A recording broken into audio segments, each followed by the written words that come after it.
Okay, I think we can start. Итак, я думаю, мы можем начать.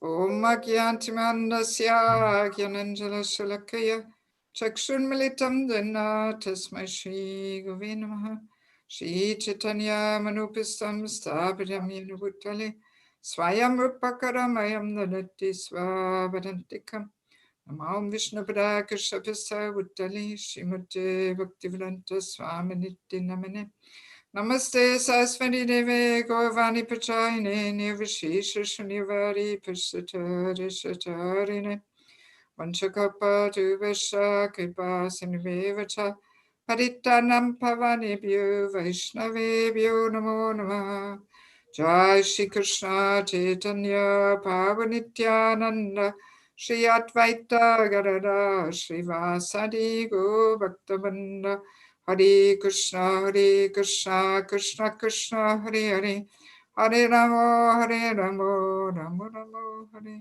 Hare. Okay, so welcome everybody. Good morning. Всем доброе утро, добро пожаловать на наш семинар. We will have today our final concluding session on this topic. У нас сегодня будет последняя заключительная лекция по этой теме. Yes, on this topic of coaching in Krishna consciousness. По теме коучинга в сознании Кришны. So yesterday we have gone through a whole list of qualifications and qualities which we have to develop in order to be a shelter giver. Вчера мы прошлись по списку качеств и необходимых квалификаций для того, чтобы давать прибежище.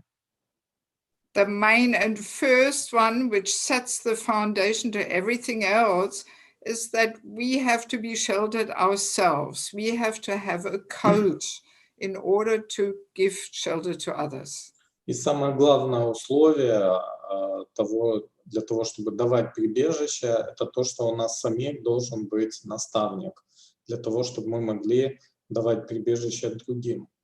Yes, this is a real important must before we can even think about serving as a coach ourselves.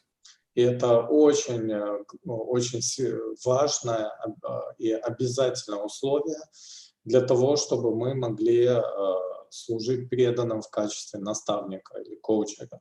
And as we were mentioning yesterday, it's not enough to say, yes, I have Srila Prabhupada, I have the holy name, I have Prabhupada's books.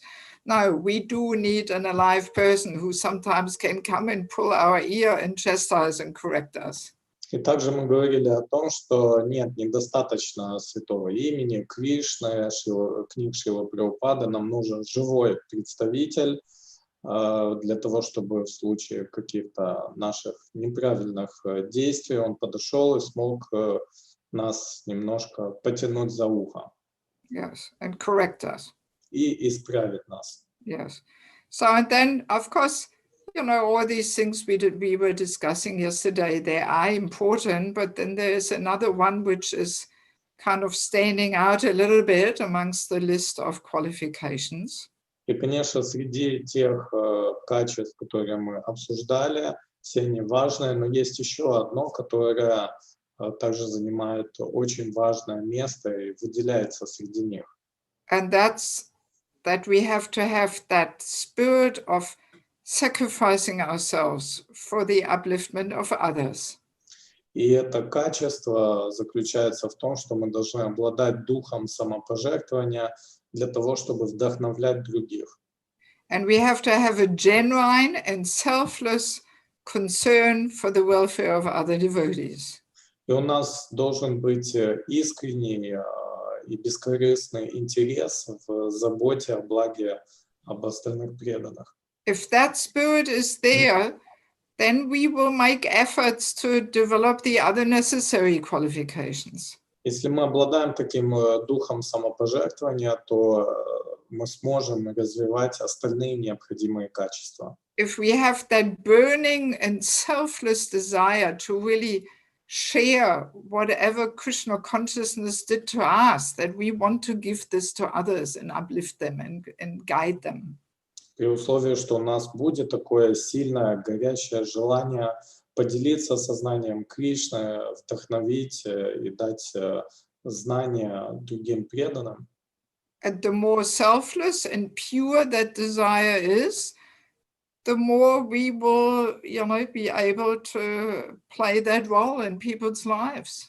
И чем более бескорыстным и чистым будет это желание, самопожертвование, помощи другим, тем лучше мы сможем помогать людям в их жизни.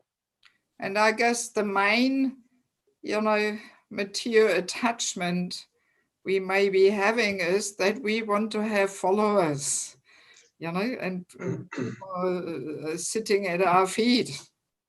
Но при этом надо не забывать, что может возникнуть такая материальная привязанность к тому, чтобы у нас были последователи, чтобы кто-то сидел у наших ног. So that will poison our whole attempt of actually guiding people.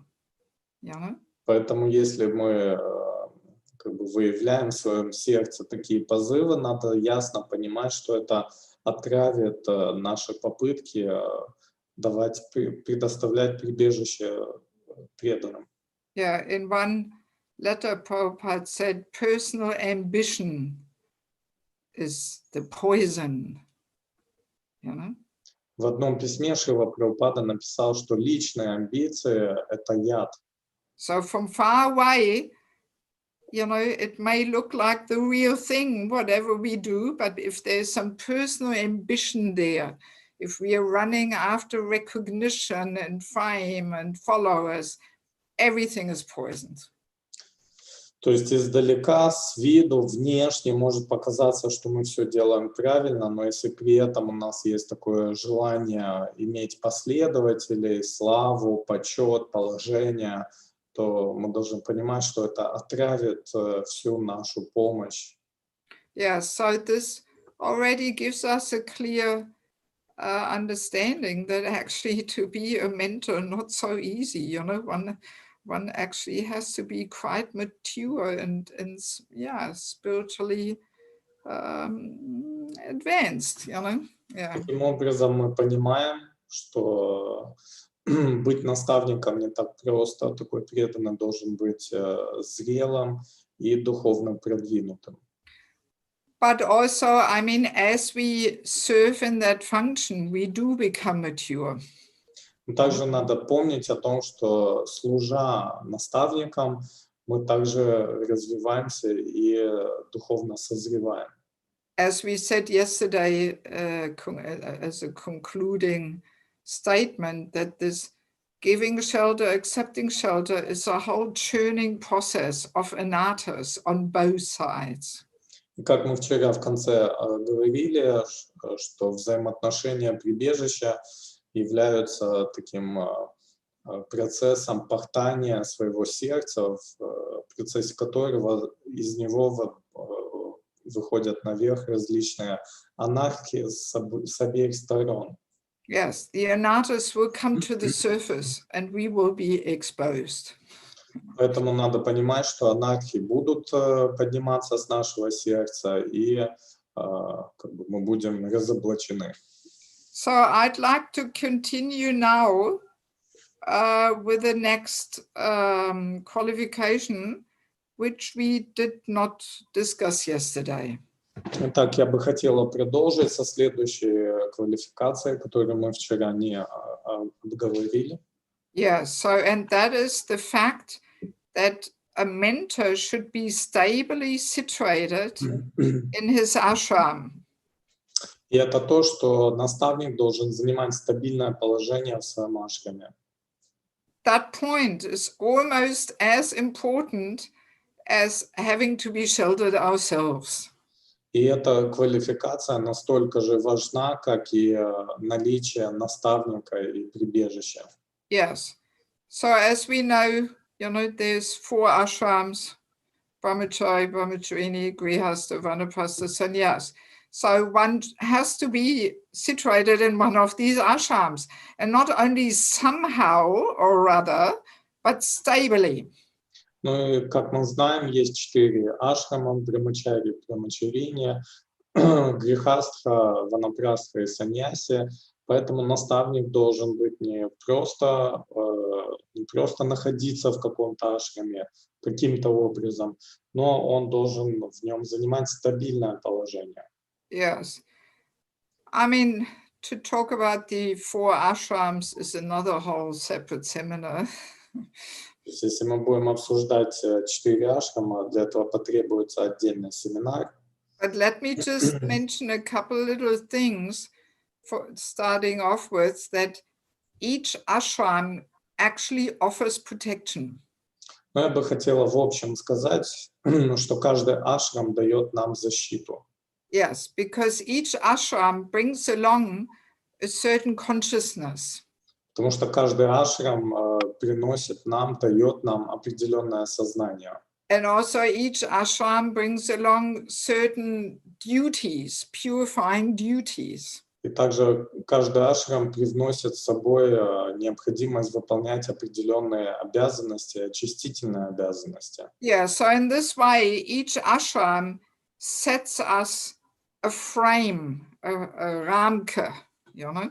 Таким образом, каждый ашрам помещает нас в определенные границы, рамки. Yes, and if we stay in that frame and we do the purifying duties, then we actually receive protection. И если мы будем находиться внутри этих границ, рамок, и мы выполняем свои очистительные обязанности, то мы будем защищены. And also that kind of consciousness that comes about with each ashram gives protection. И также то сознание, которое приходит с каждым ашрамом, оно нам также дает определенную защиту. Yes, so if a person is not established in any of these ashrams in a stable way, then we can assume, first of all, the person doesn't have that protection, and also they may be most likely some unfulfilled needs. Ну и таким образом, если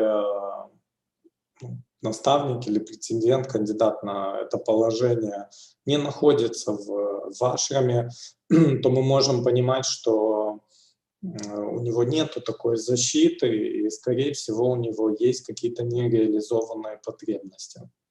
Let us imagine, you know, a man or a lady, they're not brahmacharini, and they're also not married. Давайте представим ситуацию, где есть прабху или мантаджи, и они не находятся в брамачаре или брамачарине ашраме, и при этом не женаты или не замужем. So, yeah, then there are some unfulfilled needs. Otherwise, the person would be in the renounced ashram, in the brahmachari ashram. But because he doesn't fit in there, you know, he has some needs which are not fulfilled there.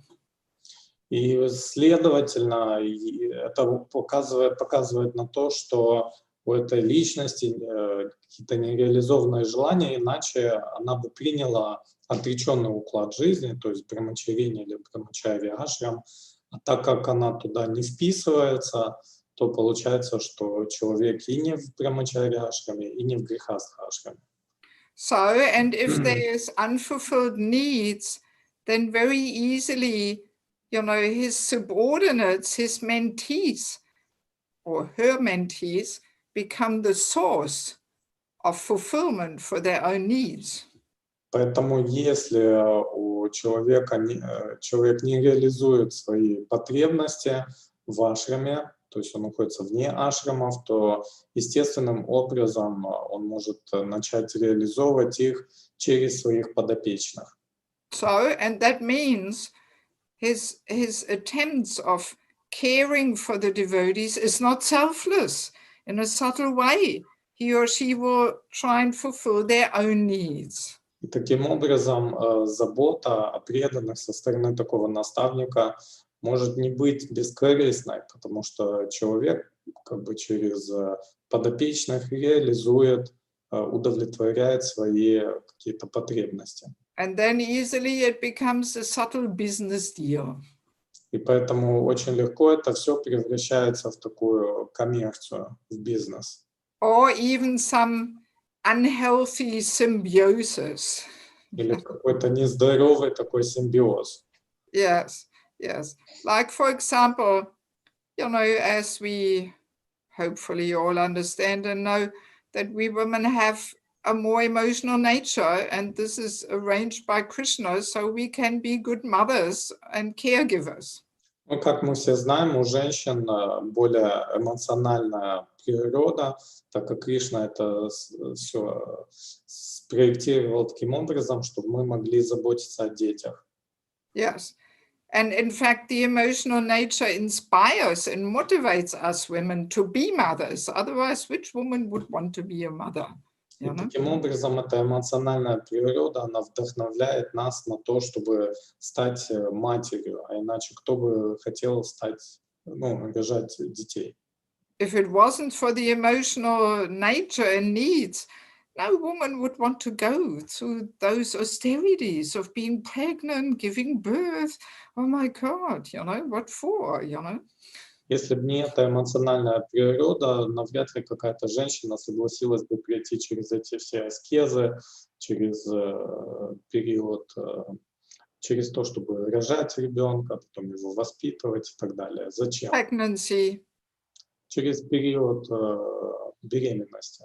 Yeah, so it's only the emotional nature which motivates us, because somebody has to do that job, so Krishna builds in that emotional nature so that we women do it.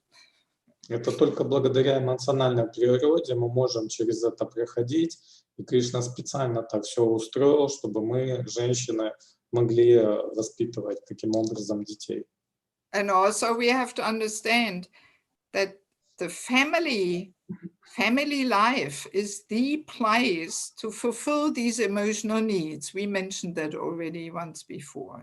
Также мы должны понимать, и мы это уже оговаривали, то, что именно семья должна стать этим местом, где мы будем реализовывать свои эмоциональные потребности.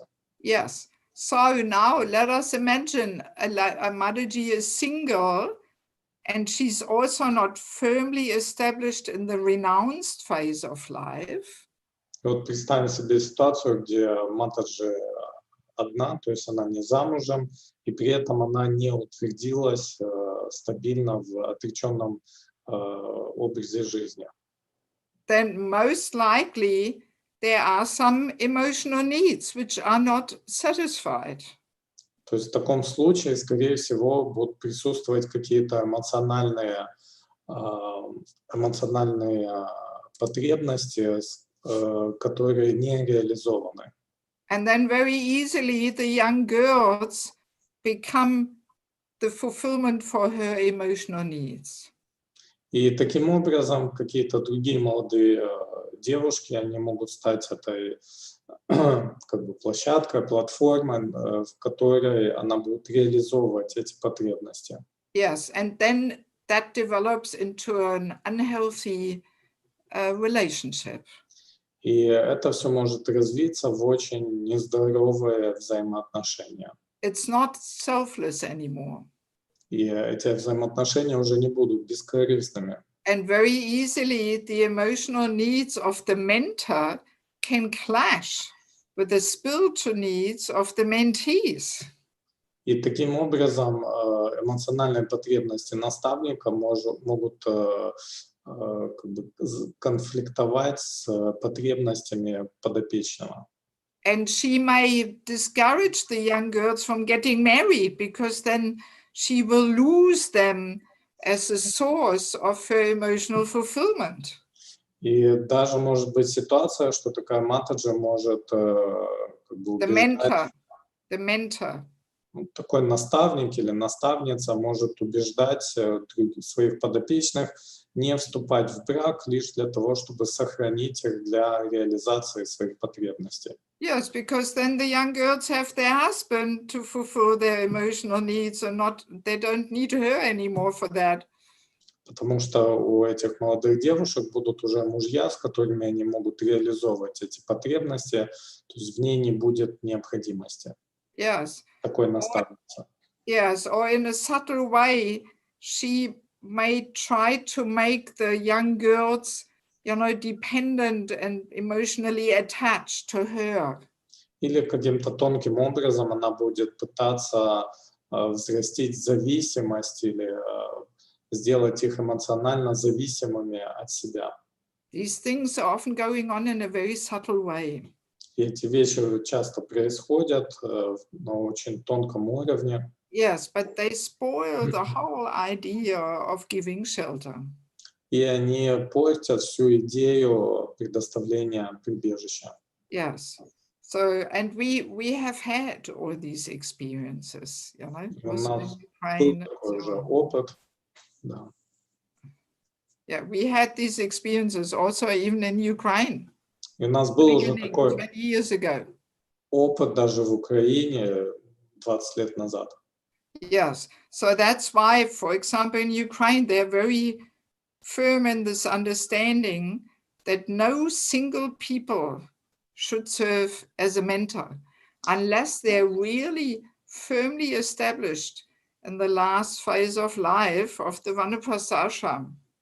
И вот именно поэтому в Украине я знаю, что есть очень четкое правило, что люди вне ашрамов, то есть одинокие люди, не могут служить наставниками, за исключением тех, кто находится на последней стадии ванапрастха ашрама.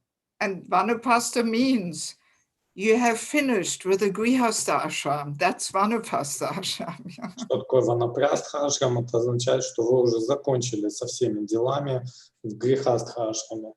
Yes, yes. I mean, the Vanaprastha ashram, that topic we will start on the coming weekend, next weekend, but it will only be in English this time. Мы начнем тему ванапрастха ашрама на следующей неделе, но он будет только на английском. Yes, and maybe next year we can try and also offer it in with Russian translation or Ну, something. может быть, в следующем году мы его также проведем с переводом на русский язык. Yes. So, yeah, and even for men also, let's say a man is not married, but he's not in the renounced phase of life. So, yeah, there will also be some unfulfilled needs, very clear. Ну, если какой-то мужчина, он не женат, и при этом он не находится на последней стадии ванапрастха ашрама, то, естественно, это также указывает на то, что у него есть какие-то нереализованные желания. Yes, and they simply, in a subtle way, they infiltrate the relationship. И на очень тонком уровне они будут проникать в отношения. Also, at this point, I'd like to clarify that even ladies in the Brahmacharini ashram, they do have unfulfilled needs. Я бы хотела прояснить, что даже матаджи в Брамачарине ашраме также имеют определенные нереализованные потребности. Yes, yes. I mean, here at Simachalam, we have quite a nice Brahmacharini ashram. We have about 10 girls here. But they keep me busy with all their unfulfilled needs and mental things, Ну, вот здесь Симхачалана у нас есть замечательный Брамачарине ашрам. Здесь примерно 10 матадж, но у них есть свои потребности, беспокойства, и они как бы дают мне много работы. Yes, and I told them yesterday, Achyuta Priya Prabhu in Ukraine, he says the girls should only be in the ashram for 6 to 12 months. And if they stay longer, then they turn sour, like sour milk.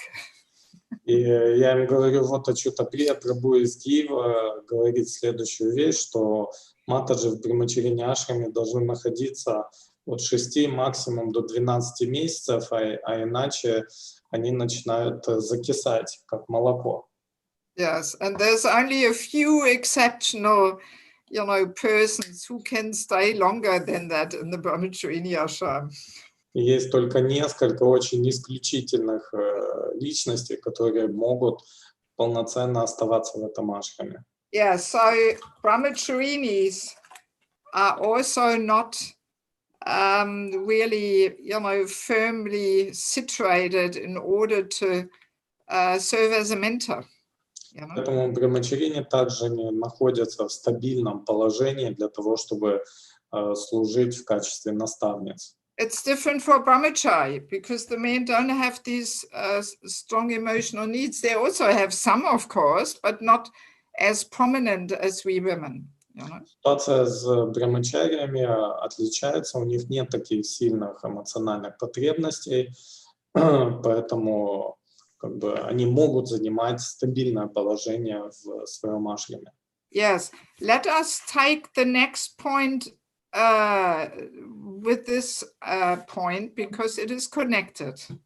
Давайте перейдем к следующему пункту, потому что он связан с данным.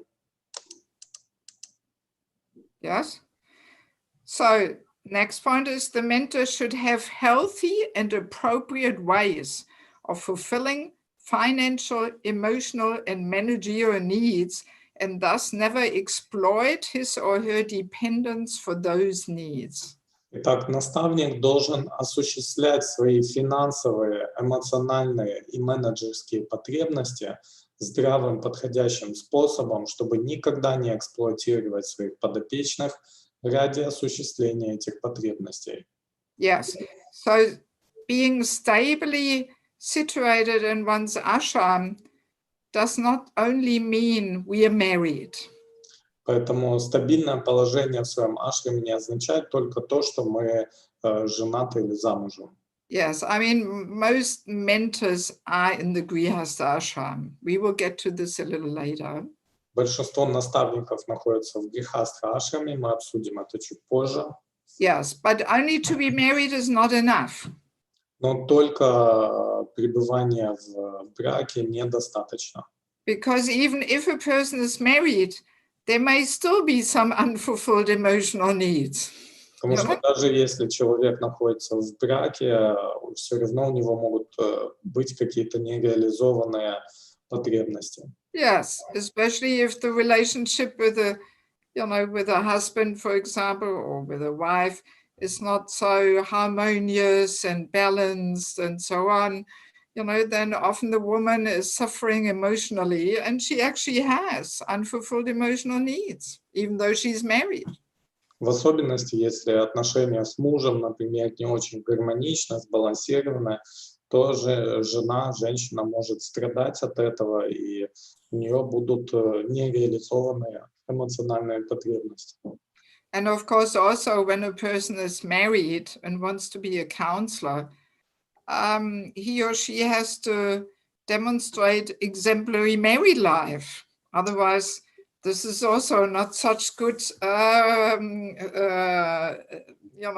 preaching. Ну и также, если человек находится в браке, он должен показывать пример подобающих взаимоотношений в семье, а иначе как он может быть наставником? As we said yesterday, we have to be exemplary. Как мы говорили вчера, мы должны показывать пример. So if our marriage is unhappy, then also again in a subtle way, this can infiltrate our advice to the girls, for example, that we make some, we have some negative attitude about the man and the married life in general. Поэтому если мы не удовлетворены в своем браке, преданные несчастливы, то таким образом на тонком уровне он может передавать это настроение, неуважения или неудовлетворенности браком или поведением мужчин или женщин в целом. Yes, so we have to be exemplary in our ashram. Поэтому мы должны показывать пример в своем ашраме. And also, the financial point is also important. Our financial needs have to be met, outside of that mentor-mentee relationship. Также наши финансовые потребности, они должны удовлетворяться вне взаимоотношений с подопечными и наставником. We cannot be financially needy. Мы не должны испытывать финансовые трудности или нуждаться в деньгах. Yes, otherwise this will, in a subtle way, infiltrate our relationships with our mentees, and we are somehow hoping for some donation or whatever. А иначе это будет на тонком плане влиять на наши взаимоотношения с подопечными. Мы, может, будем ожидать от них пожертвования. This is the power of consciousness. Вот такова сила сознания. Consciousness floods the whole body and emanates from every pore of the skin. Сознание проникает по всему телу и исходит из каждой поры кожи. So if our consciousness is unfulfilled and needy, this will emanate from us. Поэтому если в своем сознании мы испытываем какое-то неудовлетворение или у нас есть какие-то потребности, то это будет эманировать, исходить от нас. Also, speaking about finances, it is highly advisable for a mentor not to involve financial dealings with our mentees. Также очень рекомендуется, даже настоятельно, не заниматься какими-то финансовыми делами с подопечными. Yes, we have to clearly keep these things separate. То есть мы должны очень четко разграничивать эти вещи. Let us imagine a mentor may have a business. Давайте представим себе ситуацию, у наставника есть свой бизнес. And he may think, actually, I can help my mentees by employing them in my business. I'm giving them some work and they get some income and they can work with devotees. И наставник может подумать, у меня есть замечательная возможность помочь моему подопечному, я могу его взять на работу, он будет работать с преданными, у него будет доход. But what happens? Some financial dependence enters the mentor relationship. Но что происходит? А происходит то, что в отношениях с наставником возникает зависимость финансовая. Yes, because the mentor all of a sudden also plays the role of being a boss and pays his mentees. Потому что неожиданно наставник начинает играть роль начальника, так как он дает деньги, зарплату наставнику, подопечному. And as a boss, we may be dependent on our workers, most likely, Ну и, скорее всего, будучи начальниками, директорами, мы можем зависеть от работы наших подопечных. Yes, and also the mentee is dependent on his job and his income. Ну и также подопечный становится зависимым от своей работы и дохода. So, and this financial dependence very easily clashes with the spiritual dependence. И очень легко эта финансовая зависимость может столкнуться с духовной. Yes, and let's imagine the boss has a Govinda's restaurant and his mentee has difficulties breaking his following the principles. Вот, например, возьмем ситуацию, у наставника есть ресторан Говинда, а у его подопечного проблемы с соблюдениями принципов. He smokes. He smokes. Например, он курит. So how can the mentee tell his boss, who is his mentor? He will be afraid that he says, my God, thank God you told me you can't cook here anymore. You're not following the principles. В такой ситуации, как, например, подопечный может сказать об этом своему наставнику, своему начальнику, что он там покуривает, потому что явно, что тот его может выгнать с работы. So, and then he's losing his work and his income. Так как его могут уволить, он может потерять доход. Yeah, so this is just a little example how a financial dependence can really damage the whole mentor-mentee relationship. И вот такой можно привести пример, каким образом финансовая зависимость может повредить или испортить взаимоотношения между наставником и подопечным. Yes. Even for a mentor to lend some money to his mentee, I don't recommend it. И даже ситуации с одалживанием, где наставник одалживает какие-то деньги своему подопечному, это также не очень хорошая ситуация, я бы не рекомендовала делать такое. Many years ago, I used to do this, and I had very sad and painful experiences. Много лет назад я так поступала, и у меня как бы образовался такой печальный негативный опыт. Yes, especially if the mentee cannot pay back the money, then it becomes a whole problem and it spoils the whole relationship. Особенно если подопечный не может отдать свой долг, то это портит отношения. Yes. If the mentor is financially well enough off to simply donate and sponsor something for his mentee without wanting the money back, that's no problem, При этом, конечно же, если наставник достаточно финансово богат, может себе позволить как-то спонсировать или давать пожертвования своему подопечному, то в этом проблем нет.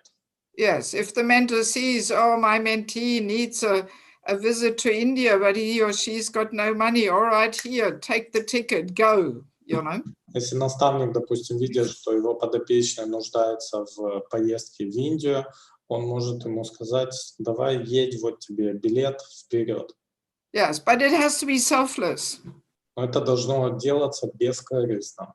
The mentor cannot use that then to manipulate the person. Oh, remember, I paid the ticket, so now you have to do this and this, То есть наставник не должен этим пользоваться, манипулировать потом своим подопечным, как бы ему говорить, ну вот, я тебе оплатил билет, а сейчас ты должен сделать то-то и то-то. Actually, to serve as a mentor is really like being a parent. На самом деле служение наставником или наставницей очень похоже на служение родителя. Yes, people, very often devotees, they have these fears that the mentor, uses us and manipulates us or disappoints us. Очень часто у преданных есть такие идеи, страхи, переживания, что наставник будет манипулировать мной, эксплуатировать или использовать. But I have the other experience, how the mentees manipulate and exploit and kick you in the face after you've given all your time and energy and blood. У меня другой опыт. У меня был опыт как подопечные. После того, как вы очень много сил вкладываете в них, нервов, энергии, времени, они могут вас просто как бы отшвырнуть, проигнорировать. So it's like being a parent, a mother, sometimes the kids, they kick you in the face, and you have to tolerate it and you have to still support and be the mother, Точно так же, как с детьми, там, неразумный ребенок может как бы ударить, там, как-то неправильно себя повести, но вы все равно, как терпеливый родитель, должны продолжать заботиться о нем. Yeah, so in this way, this point of having to be stably situated in our ashram, this is really one of the main and foremost basic foundational conditions for serving as a mentor. Поэтому стабильное положение в своем ашраме настолько важно и является одним из главных и базовых условий для служения в качестве наставника. Yes.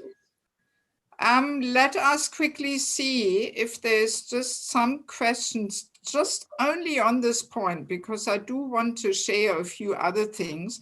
So just on this point, because it's such an important point, do we have any questions on that?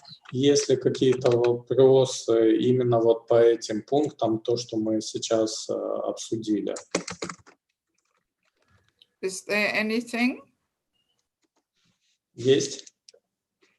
You can raise your hand or send Elder Prabhu a quick message in the Вы chat. можете поднять руку или написать сообщение Эльдару Прабhu. No? No. All right. Then we'll continue discussing a few other things here. I mean, we haven't finished our list yet. We are almost at the end. Так, мы продолжим с нашим списком качеств наставника. Мы уже почти заканчиваем его. So also a caregiver has to have sheltering and confidential relationships with equals and seniors. Так, следующее требование: заботящийся о других должен сам иметь прибежище и сокровенные отношения с равными и старшими.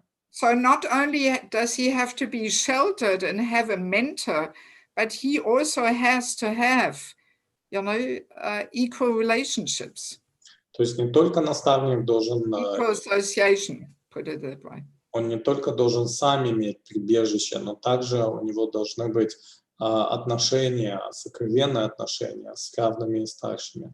Remembering our session about envy, where we discussed how envy manifests towards seniors equals juniors, we were saying that especially for those in a more senior position, this equal association is so purifying, so important. Если вы помните наше обсуждение зависти, то мы говорили о том, насколько важно для старших общаться больше с равными. Yes. Actually, we can also say, of course, as a junior, we should not judge devotees on a senior level, but nevertheless, to observe how seniors associate with their equals gives us some indication where they are standing. Конечно же, мы не должны судить старших преданных с позиции младшего, но как минимум наблюдать над тем, как общается старший преданный, допустим, с равными себе или со старшими, мы можем это делать.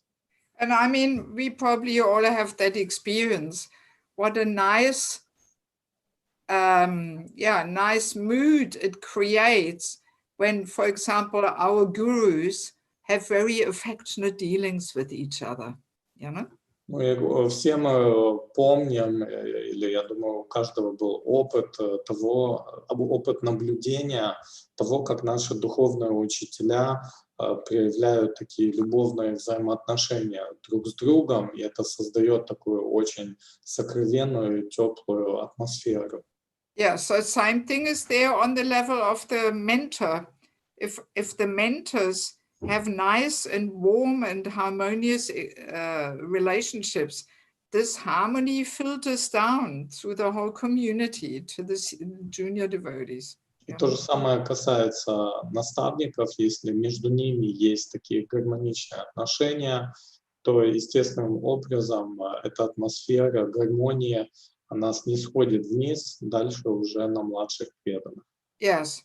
So therefore, the caregivers have to have as much equal association as possible. Поэтому наставники должны иметь как можно больше общения с равными. And also, of course, seniors they also need that to be nourished. Ну и также старшие, им необходима подпитка, им необходима помощь, взаимодействие.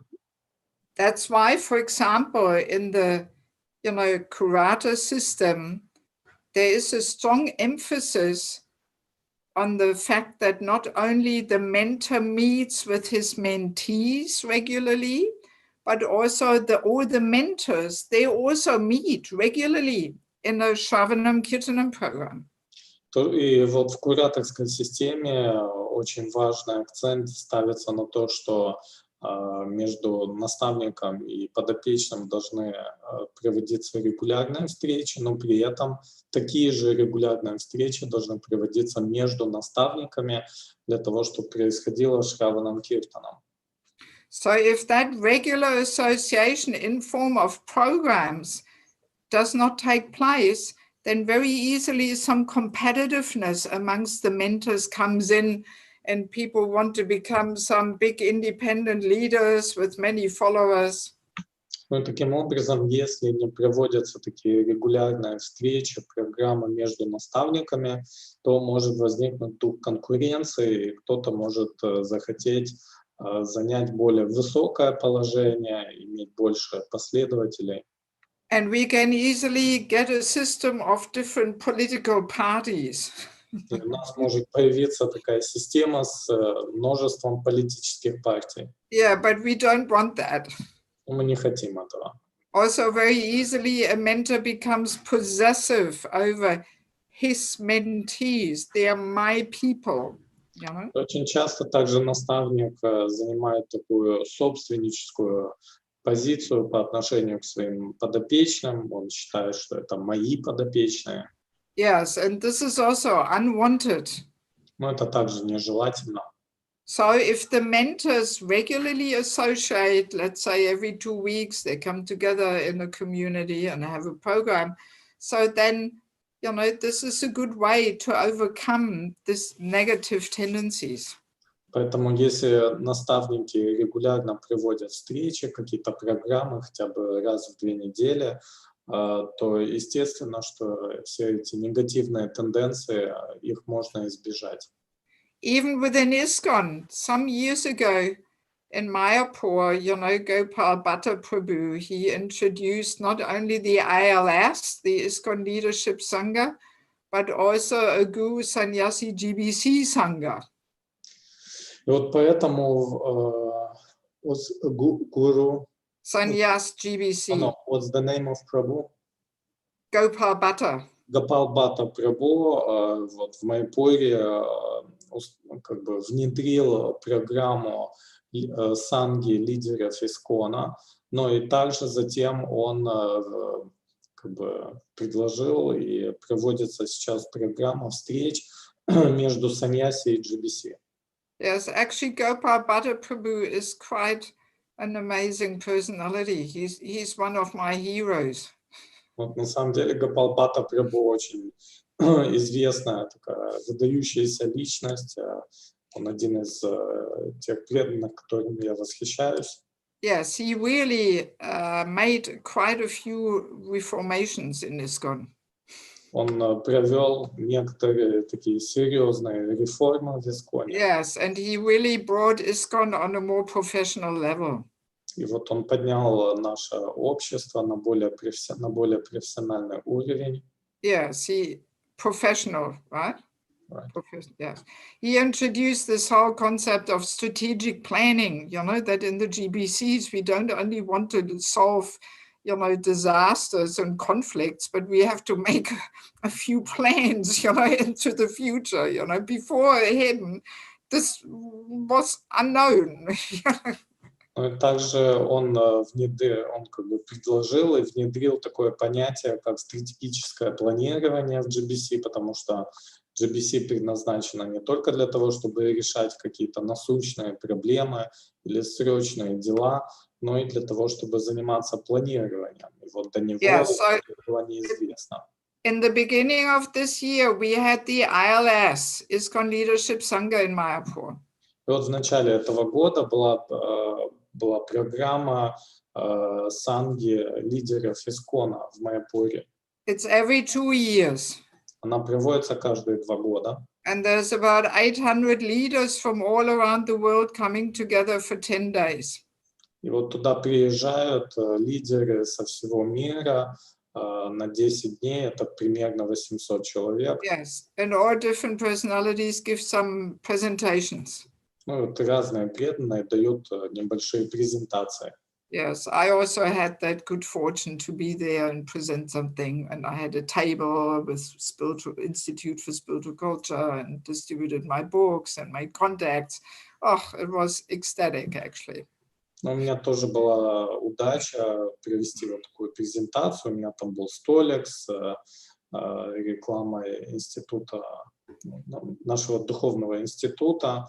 И там я смогла поделиться своими контактами, поделиться своими книгами. Это был очень замечательный опыт. Yeah, so Gopal Bhatta Prabhu introduced this just so the leaders get some equal association.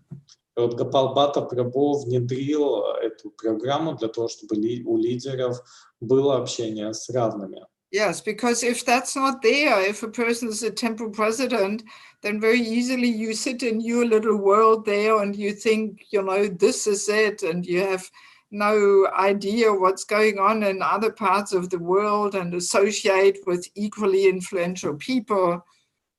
Потому что если вы президент храма в каком-то городе, у вас нет такого общения с равными, очень легко подумать, что вот то, как вы управляете храмом, или как бы ваши идеи, они там самые лучшие, и у человека таким образом теряется возможность расширить свой горизонт.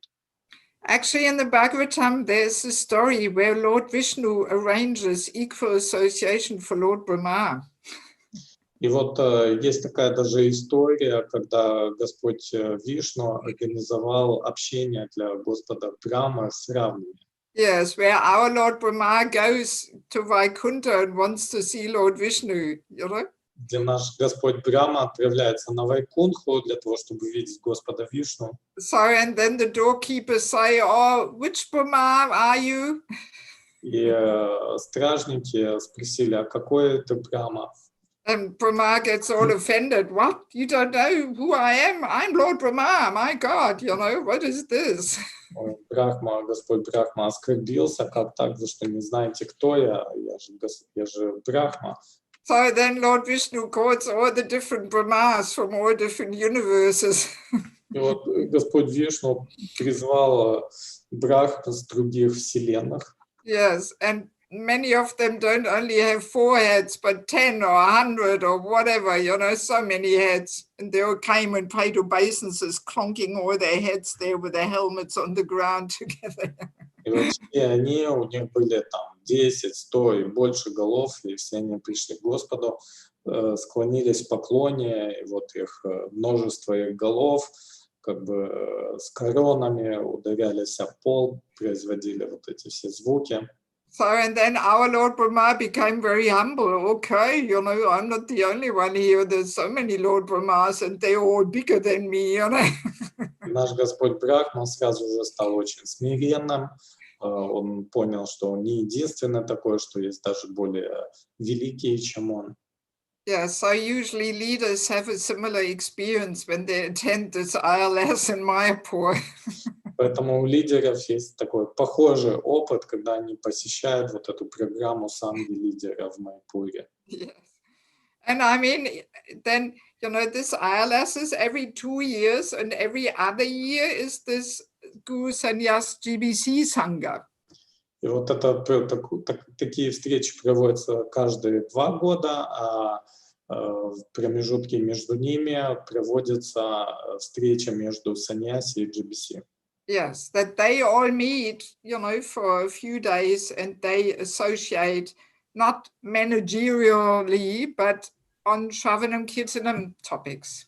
И что происходит на таких встречах? Они не обсуждают какие-то административные вопросы, у них происходит Шраванам Киртанам. Yes, because it is a fact. The more elevated a person is, the easier we are not getting enough equal association, even on the level of Guru Sannyas GBC.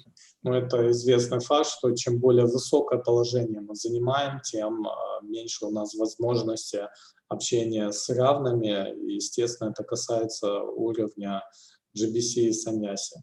Yes, so Gopal Bhatta Prabhu recognized that, and he was the one who introduced these things. Yeah.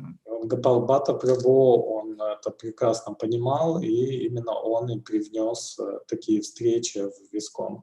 Yeah, so same thing, you know, I mean, in Ukraine, we have 2 times a year this counselor retreat where all the, you know, curators and assisting curators come to Kiev, and for 2 days or 3 days, they have all kinds of seminars and presentations and workshops and. Yeah. Вот я знаю, что в Украине 2 раза в год также проводятся встречи наставников в течение нескольких дней, там проводят какие-то презентации, общения. Yeah, so same idea behind it, you know, that the mentors have equal association. То есть там за этим стоит та же идея, что наставники должны иметь общение с равными. Also to protect them from getting intoxicated, you know, having so many followers and dependents there and so on, you know. Но также это призвано помочь им не потерять голову, чтобы положение или количество последователей не вскружило им голову. Yes.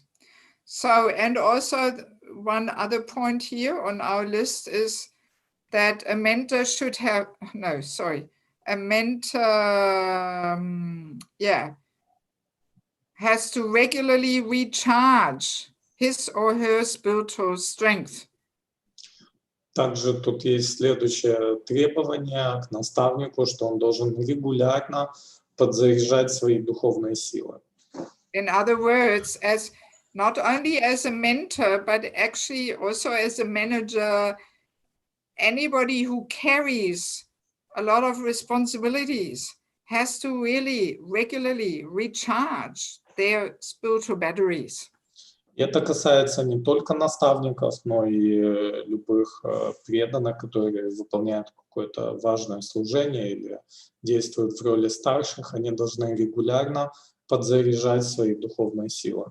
So that means we need to take time out for seclusion, extra reading and chanting, senior association, pilgrimage, retreats, so many things. И что это означает? Это означает, что необходимо выделять специальное время для уединения, дополнительных кругов джапы и чтения, общения со старшими и другими.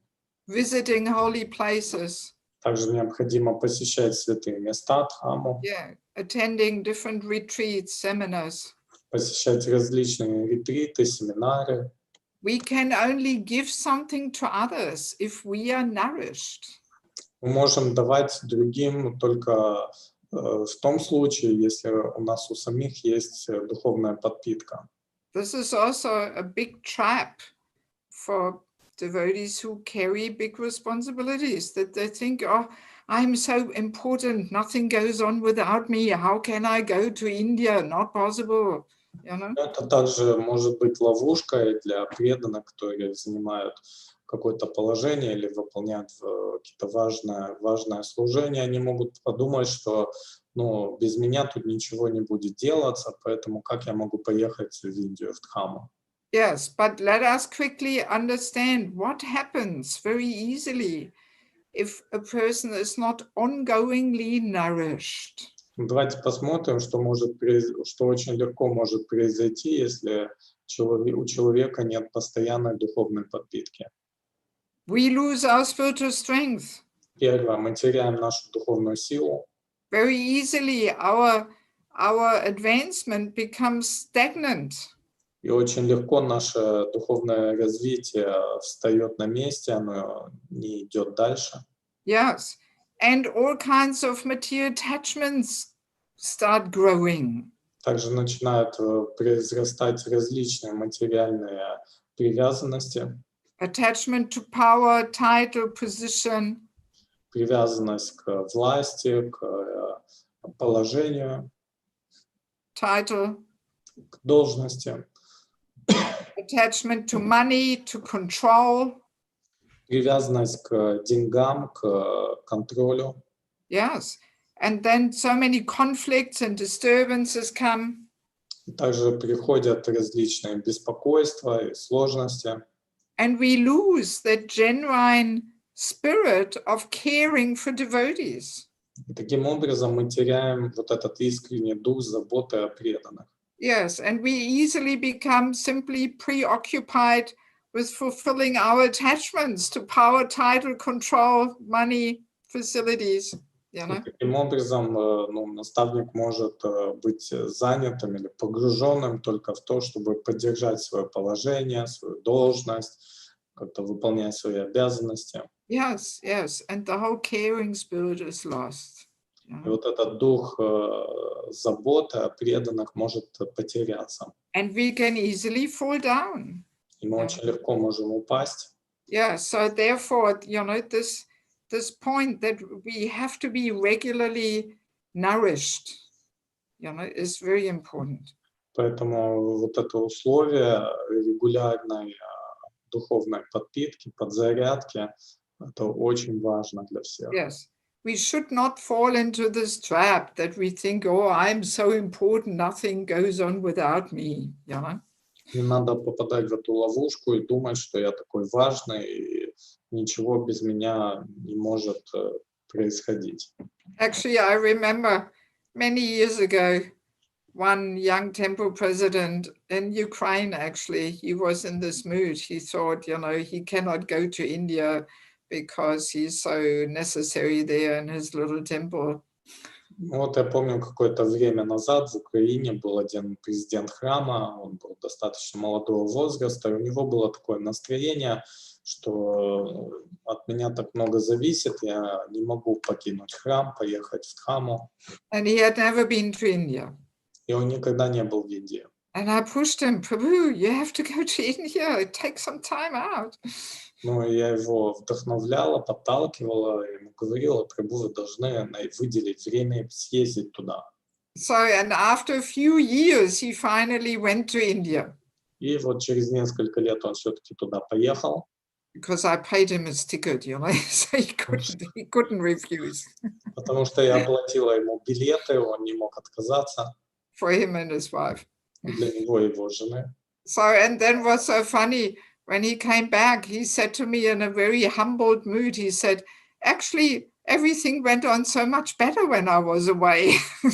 И вот он поделился со мной, будучи уже в таком смиренном состоянии, он сказал, вы знаете, когда меня не было, все начало проходить даже намного лучше, чем когда я был на месте. Yeah, so sometimes we get that experience, because when we're away, that gives the other devotees some opportunity to grow up and take responsibility, and then often everything goes a lot better. Ну, вот могут быть такие ситуации, так как пока нас нету, там, допустим, в храме у преданных появляется возможность взять на себя больше ответственности, они начинают расти, и когда мы приезжаем, оказывается, что все намного даже лучше, чем в то время, когда мы были заняты своим делом.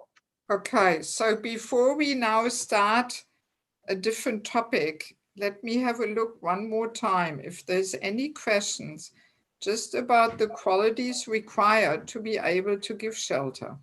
Так, прежде чем мы перейдем к следующей теме, я бы хотел вас спросить, если есть какие-то вопросы по качествам, необходимым для того, чтобы быть наставником.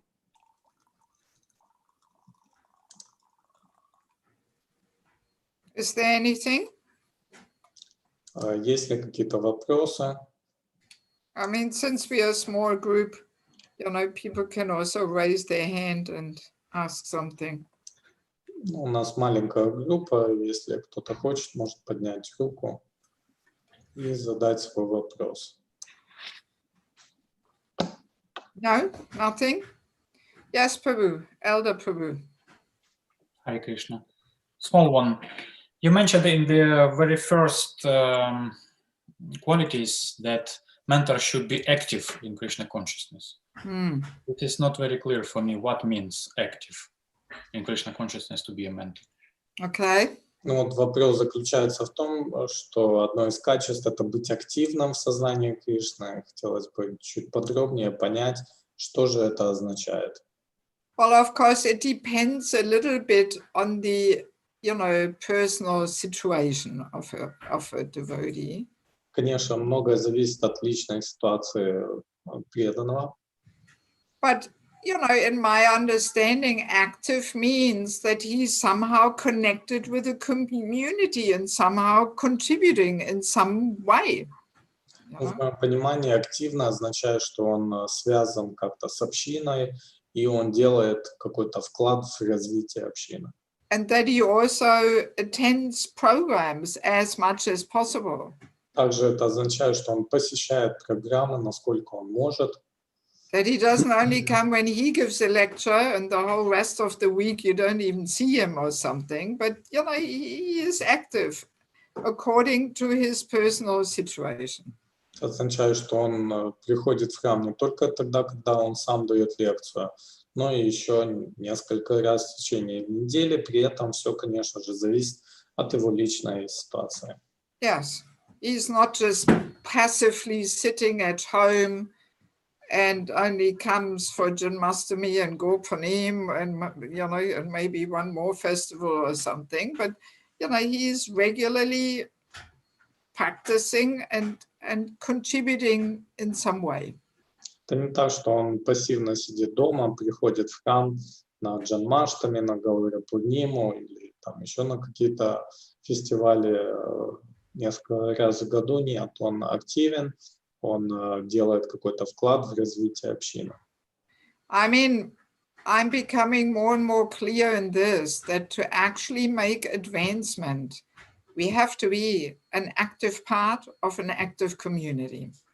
Ну вот я сейчас прихожу все больше к такому пониманию, что для нашего духовного развития крайне необходимо занимать активное, то есть активное какое-то положение, прикладывать активные усилия в активное общение.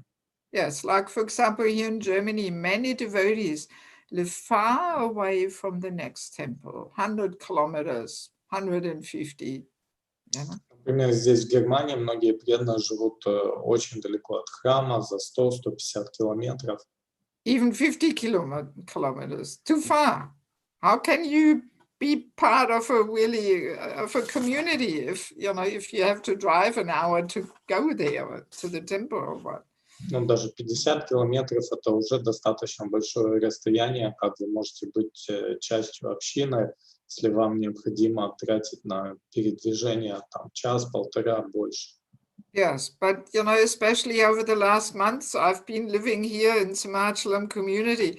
I realized, wow, this is a whole different process of purification if people actually live together and they have to cooperate and associate on daily levels. It's a whole different story, Ну и вот у меня был опыт проживания в храме, в Симхачалам, и я поняла, что это совершенно другой опыт, когда ты живешь на территории храма и взаимодействуешь с преданными. Yes, just to tolerate each other and to adjust and to, accept other people's suggestions, even if we don't like it. And I mean, there's so much purification just in that, living together. То есть здесь проходит очень много очищения своего ложного эго, приходится принимать других людей с их особенностями, принимать какие-то исправления, и, конечно же, это очень помогает трансформироваться и очиститься. Yes. But if you live far away and you only come once a week to the temple and you do some little service there on the altar in the kitchen, I mean, you can actually hardly really make advancement. Ну, а если вы приезжаете в храм лишь раз в неделю, при этом делаете какое-то небольшое служение или что-то на алтаре делаете, но при этом у вас нет такого плотного взаимодействия с преданными, то навряд ли можно говорить о каком-то существенном духовном прогрессе. Fire of purification, the flame is switched on very low. Получается, что этот огонь очищения, он включен на очень низкий режим. Yes, but if you are in the middle of the fire there and in service situation, in a more intense service situation, so much more purification happens. Ну и, соответственно, он усиливается, как только вы начинаете более плотно взаимодействовать с преданными в вашем служении. Because cooperating is so purifying. Having to cooperate, swallow our egos, Потому что сотрудничество, оно обладает очень могущественной очистительной силой, так как нам приходится подавлять или работать с нашим ложным эго. I mean, that's why family life is so purifying, because people have to cooperate. Именно поэтому семейная жизнь также очень сильно очищает, так как людям приходится сотрудничать, принимать друг друга. And just the fact what a high divorce rate we have directly reflects how difficult it is to cooperate for 30 years. И вот высокие показатели разводов как раз и свидетельствуют о том, как сложно сотрудничать в рамках семьи. Yes. So, and a community is an extended family. And there's so many more personalities there, Поэтому община — это такое как бы расширенная семья. и в этой семье существуют преданные, у каждого есть свои индивидуальные особенности. Yes, and like a family sometimes may have some handicapped person or some little deranged person, so also a bigger community has sometimes all kinds of personalities who don't quite fit, but anyway, we learn to tolerate and cooperate. В каждой семье может быть какой-то член семьи недостаточно развит, или у него какие-то проблемы со здоровьем, или там с поведением. Точно так же в семье преданных есть определенные личности, сложные в взаимоотношениях, но при этом нам приходится их терпеть и принимать. Yes, I mean, there's so much purification in it. То есть в таком плотном взаимодействии с преданными очень сильно проявляется очищение. Yes.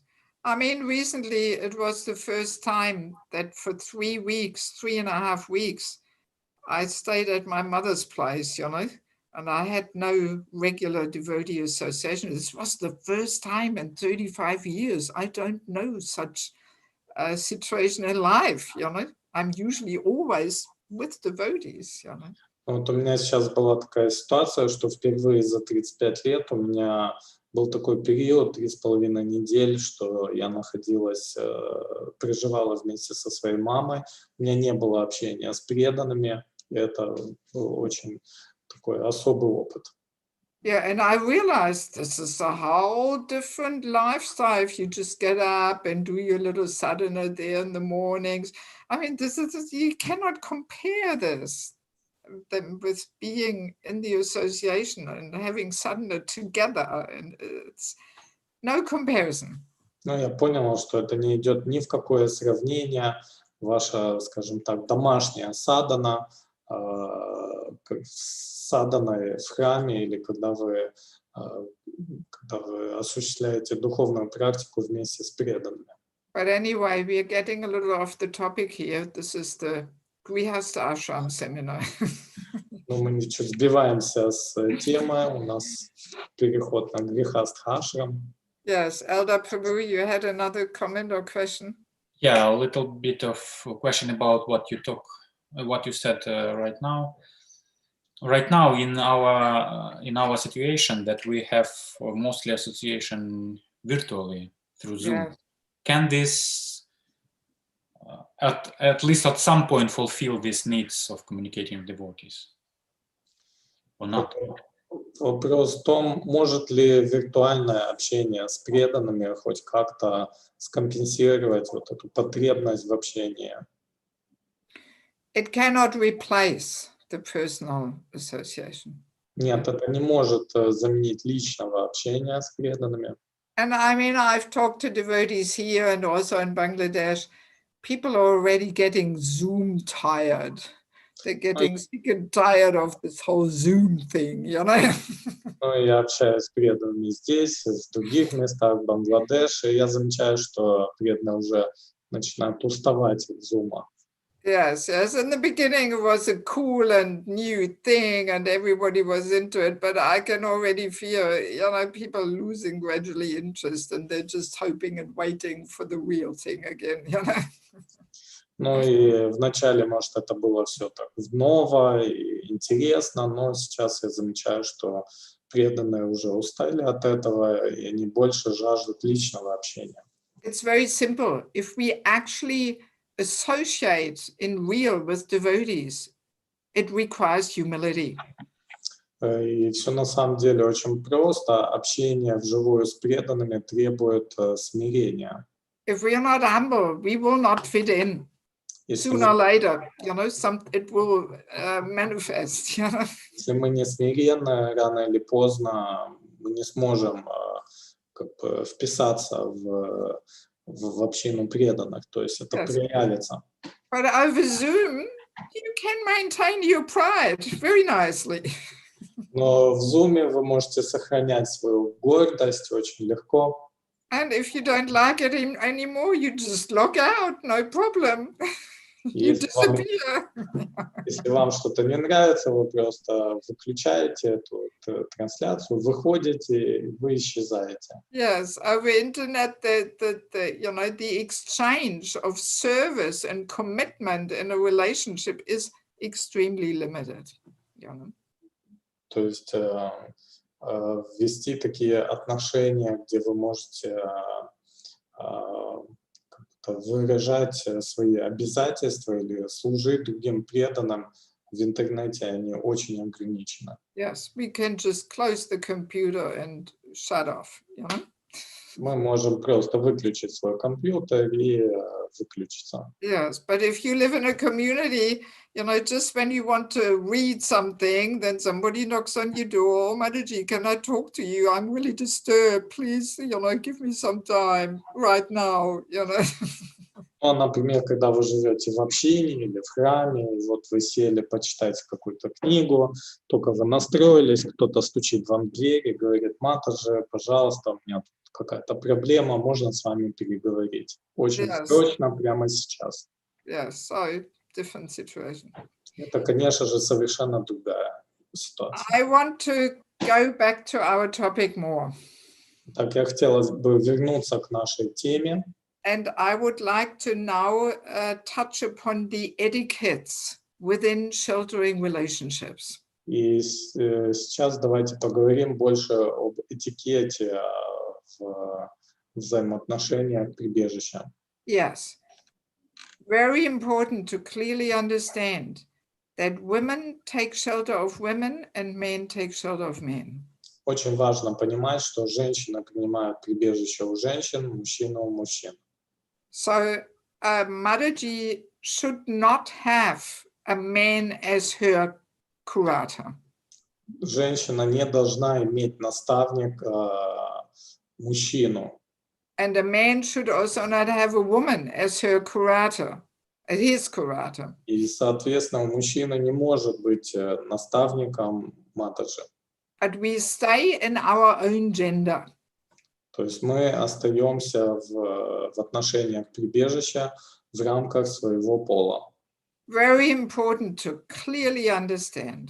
Это очень важно ясно понимать.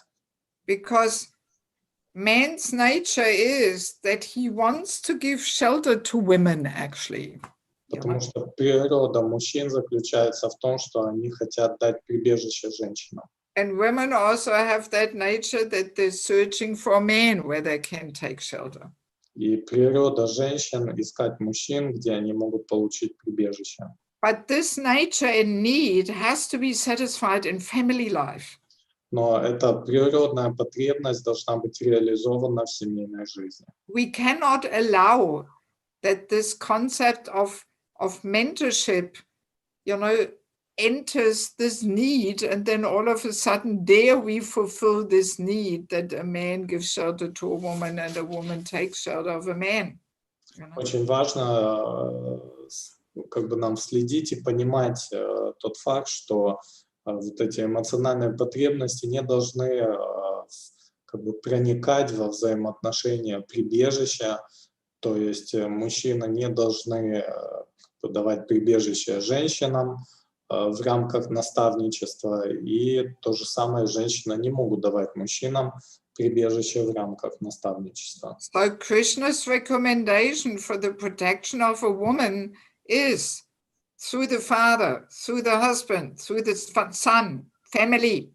Вот Кришна рекомендует женщинам получать защиту от своего отца, от мужа, от сыновей. Not through the mentorship. Не от наставника. Yes. And because also we have to understand this mentorship relationship is actually a very close and personal and confidential relationship.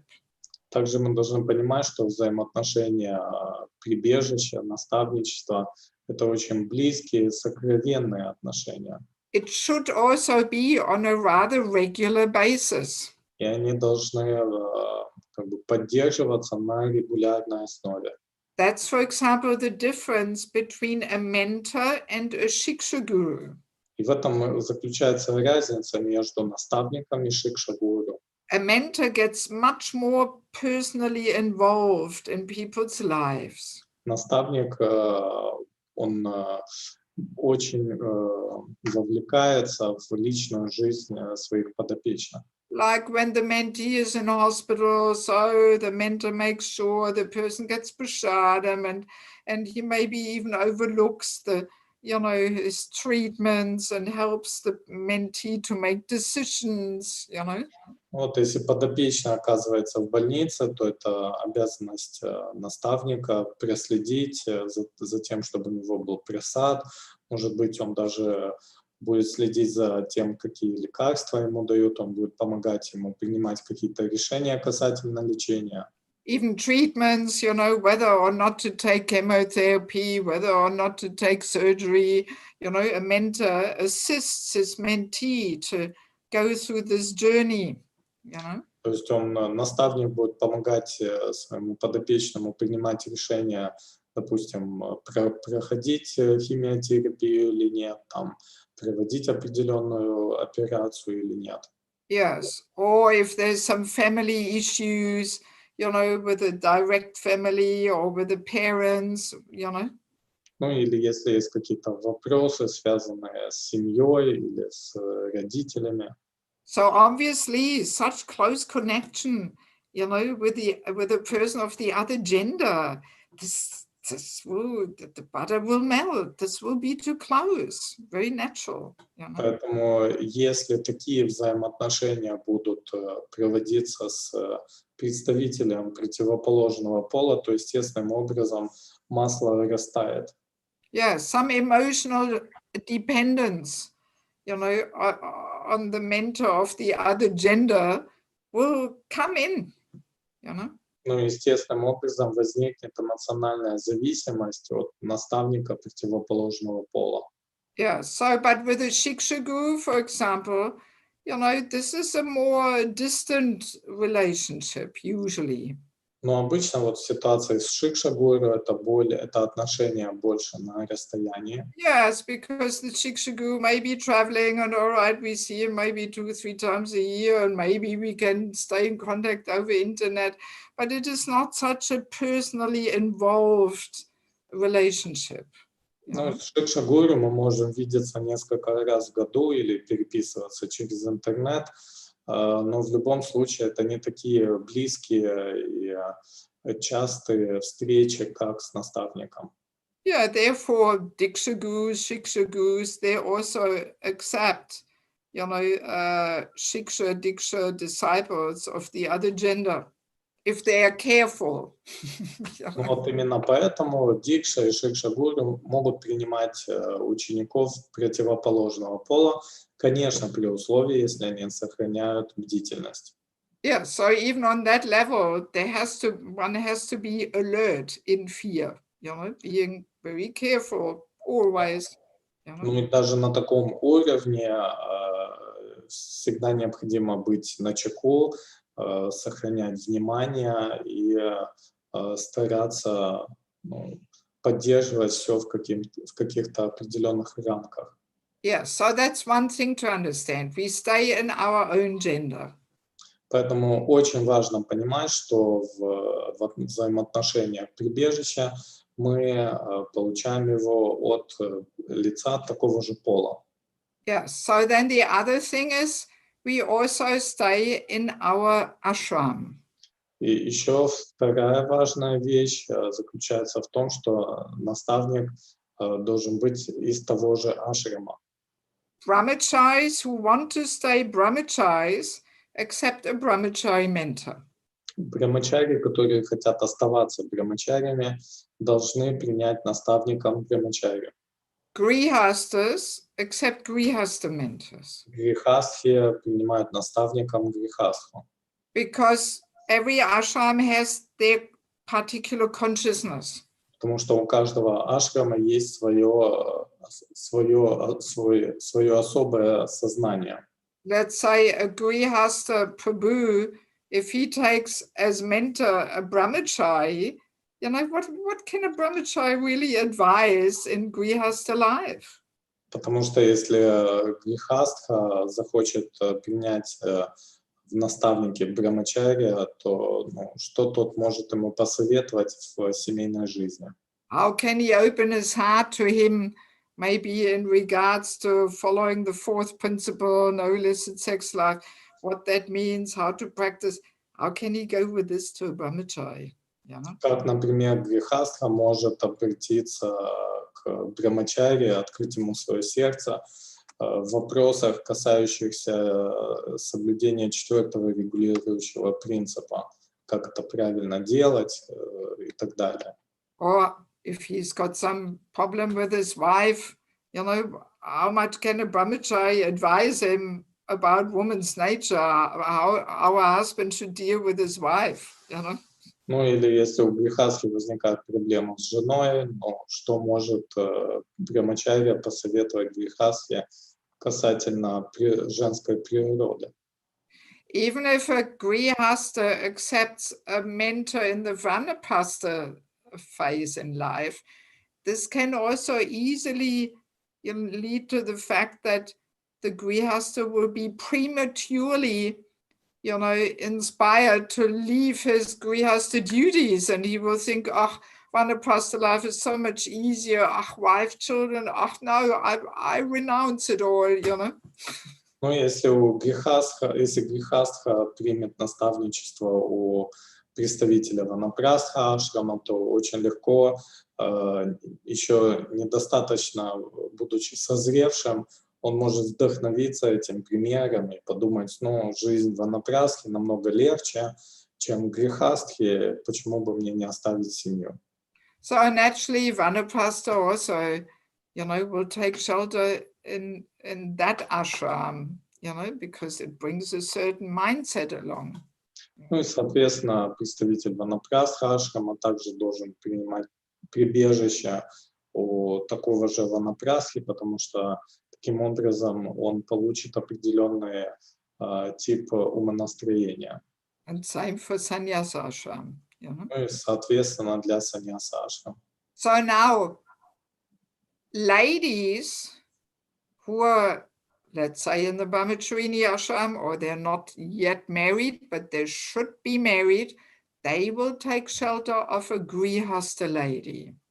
Ну и вот, например, девушки, которые еще не замужем или они в брамачарине ашраме, они должны принимать наставничество у женщины, которая находится в грехастха ашраме. So in that way, you know, they're guided towards married life.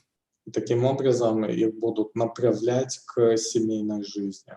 Same for the boys, if there's a bhakta who, you know, doesn't feel like the brahmachari ashram is the right thing for him, you know, then he also accepts a mentor of the grihasta ashram, so he will naturally move on to that ashram. Ну и то же самое касательно парней. Если кто-то чувствует, что брамачари ашрам ему не подходит, то, естественно, он может обратиться за наставничеством грехастхи, и таким образом он будет подтягиваться к этому ашраму. Or family, you know, a couple whose children are grown up, they actually should move to the vanaprastha stage in life. All right, they should take shelter of a vanaprastha who's got already more experience with that challenge, and then they can move on to that phase in life.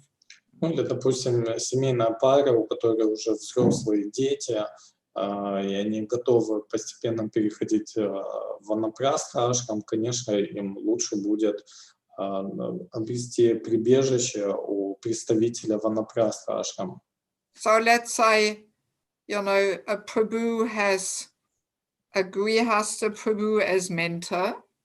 Вот возьмем пример, допустим, у Прабху Грехастхи есть наставник. So his mentor has also a wife. И у его наставника также есть супруга. So, and there may be some situations where the motherly female vision on things may be helpful. Ну и, конечно же, могут быть ситуации, где вот это материнское видение или отношение жены наставника может как-то помочь.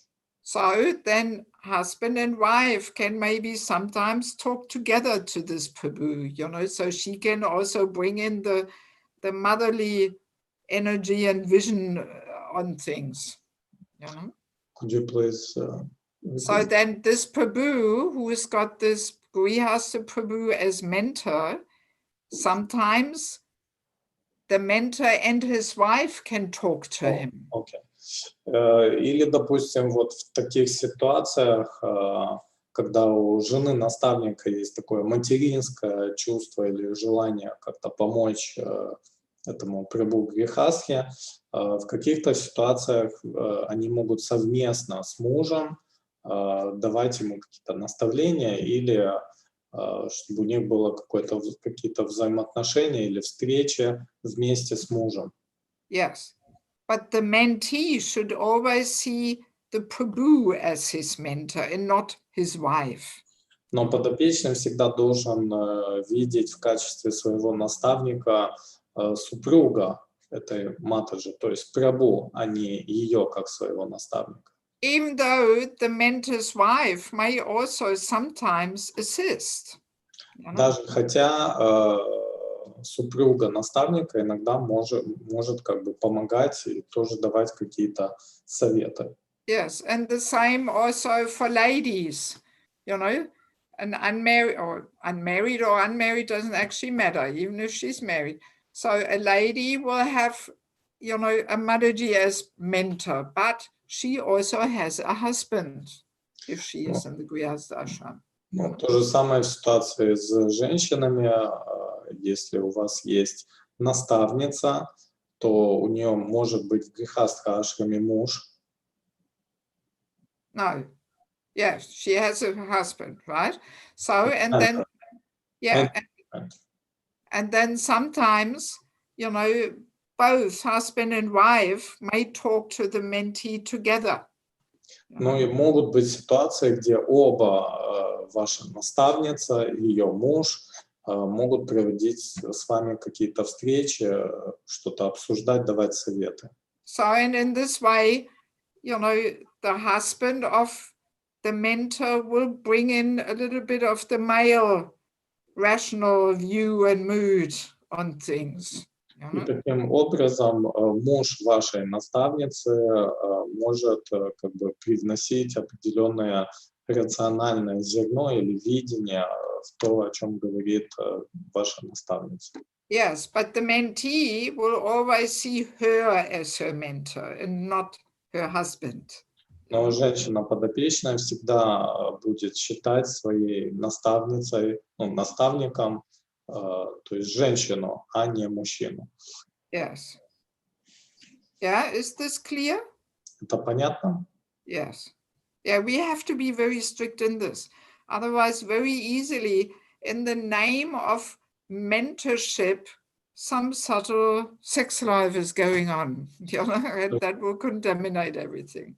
Мы должны быть очень строгими в этом, потому что во имя наставничества, помощи может возникнуть какая-то тонкое сексуальное взаимодействие. Yes, and that we stay in our ashram really makes sense because every ashram has a certain type of consciousness. Ну и поэтому каждый ашрам, имея свое определенное сознание, настроение, он как бы дает нам защиту. We may sometimes have a case where a brahmachari, when he was a brahmachari, he had a brahmachari mentor, and then he gets married. Могут быть ситуации, где брамачари будучи в брамачари ашраме, имел наставника брамачарию, а потом он женился. So then he has to accept a mentor who is a grihastha. Поэтому ему в дальнейшем необходимо принять наставника грехастху. But it doesn't mean that the relationship with his previous brahmachari mentor is completely broken now. Но при этом также надо понимать, что его предыдущие взаимоотношения с наставником брамачари не надо разрывать. But it simply continues on a different level. Они просто продолжаются на другом уровне. maybe more on a shiksha level of simply giving spiritual, inspiration, Это может быть на уровне шикши или каких-то духовных наставлений или воодушевления. So that relationship with the brahmachari mentor will change. Но в любом случае взаимоотношения с наставником брамачари должны измениться. This is inevitable. It will not stay the same. Это необратимо, то есть они не смогут оставаться теми же.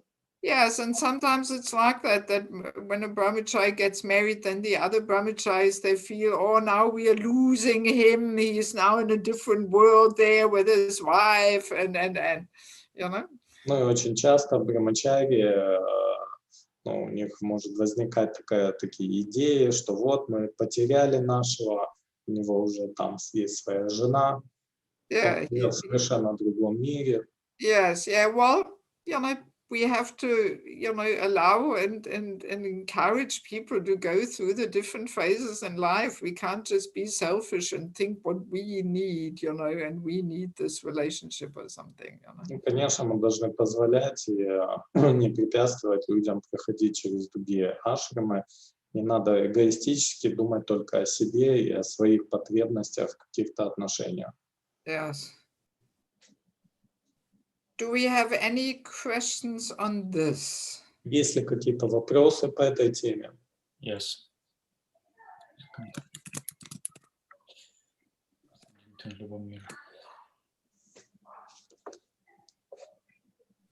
Итак, okay, I'll translate it in Russian and then tell it in English. Итак, Матаджи спрашивает, может ли муж Матаджи быть куратором, наставником для Матаджи?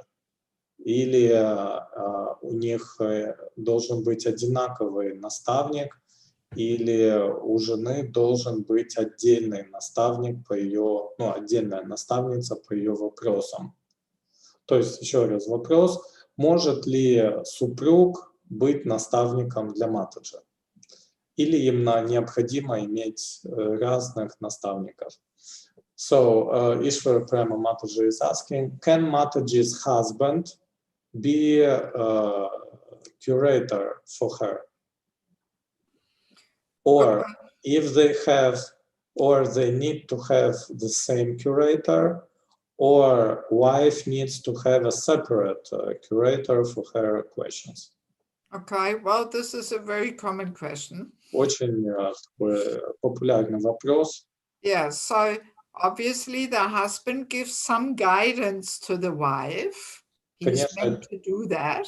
Очевидно, что муж, он дает какие-то наставления своей жене, он предназначен для этого. But he cannot replace fully a mentor. Но полностью заменить наставницу он не может. He's some kind of a mentor and friend, but not fully. То есть он является в определенном смысле наставником и другом, но не в полной мере. If you think back of our, I think it was first lesson where we defined the mentorship relationship, that there should be no emotional interest, no emotional, no financial, no managerial. Если вы помните, на наших первых лекциях мы обсуждали такой момент, что в отношениях наставничества не должно быть никакого эмоционального интереса. So obviously a husband-wife relationship, my God, so much emotional connection there. Но в отношениях между мужем и женой очень сильная эмоциональная связь.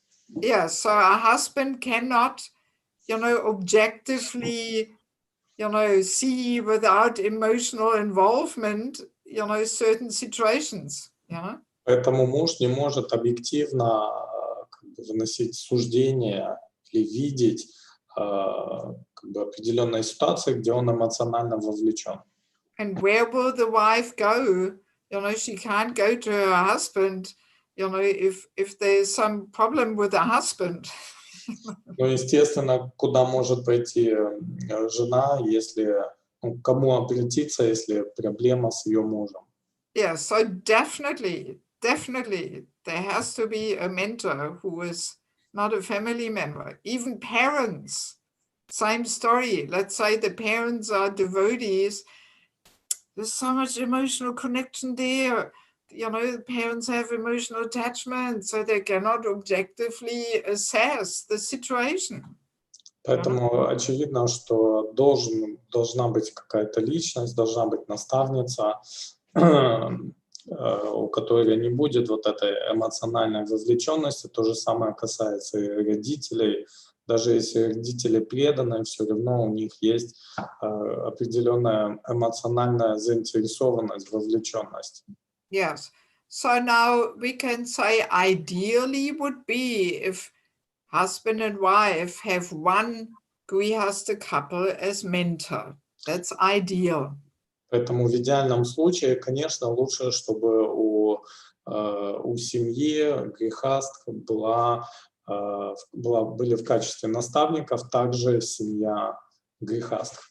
Yes, that, you know, the lady takes shelter of the wife, the husband takes shelter of her husband. И таким образом, чтобы женщина, матаджи, принимала прибежище у супруги, а ее муж принимал прибежище у наставника. Simply then the communication is much easier because it's kept within one family, you know? И также этот вариант предпочтительнее, потому что общение происходит в рамках как бы одной семьи, и оно более сокровенное, конфиденциальное. But it is not a must. Но это не какое-то обязательное условие. Yes, if the husband has a mentor, but the mentor's wife is not really the right person for his wife, then she simply chooses a wife from a different grihasta couple, you know?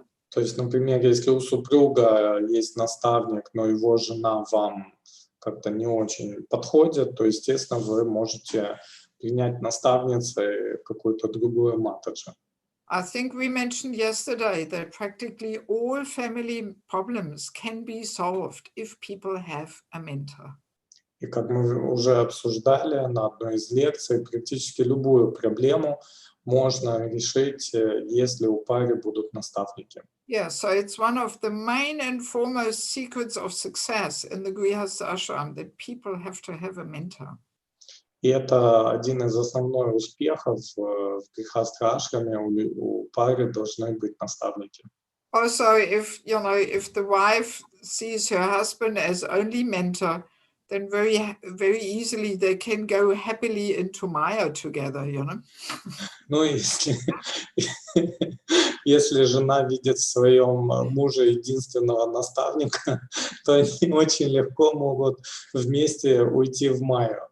Yeah, so no, not a good idea. Нет, это не очень хорошая идея. Yes. And there is an addition to this question. If husband and wife have a curator, you already answered.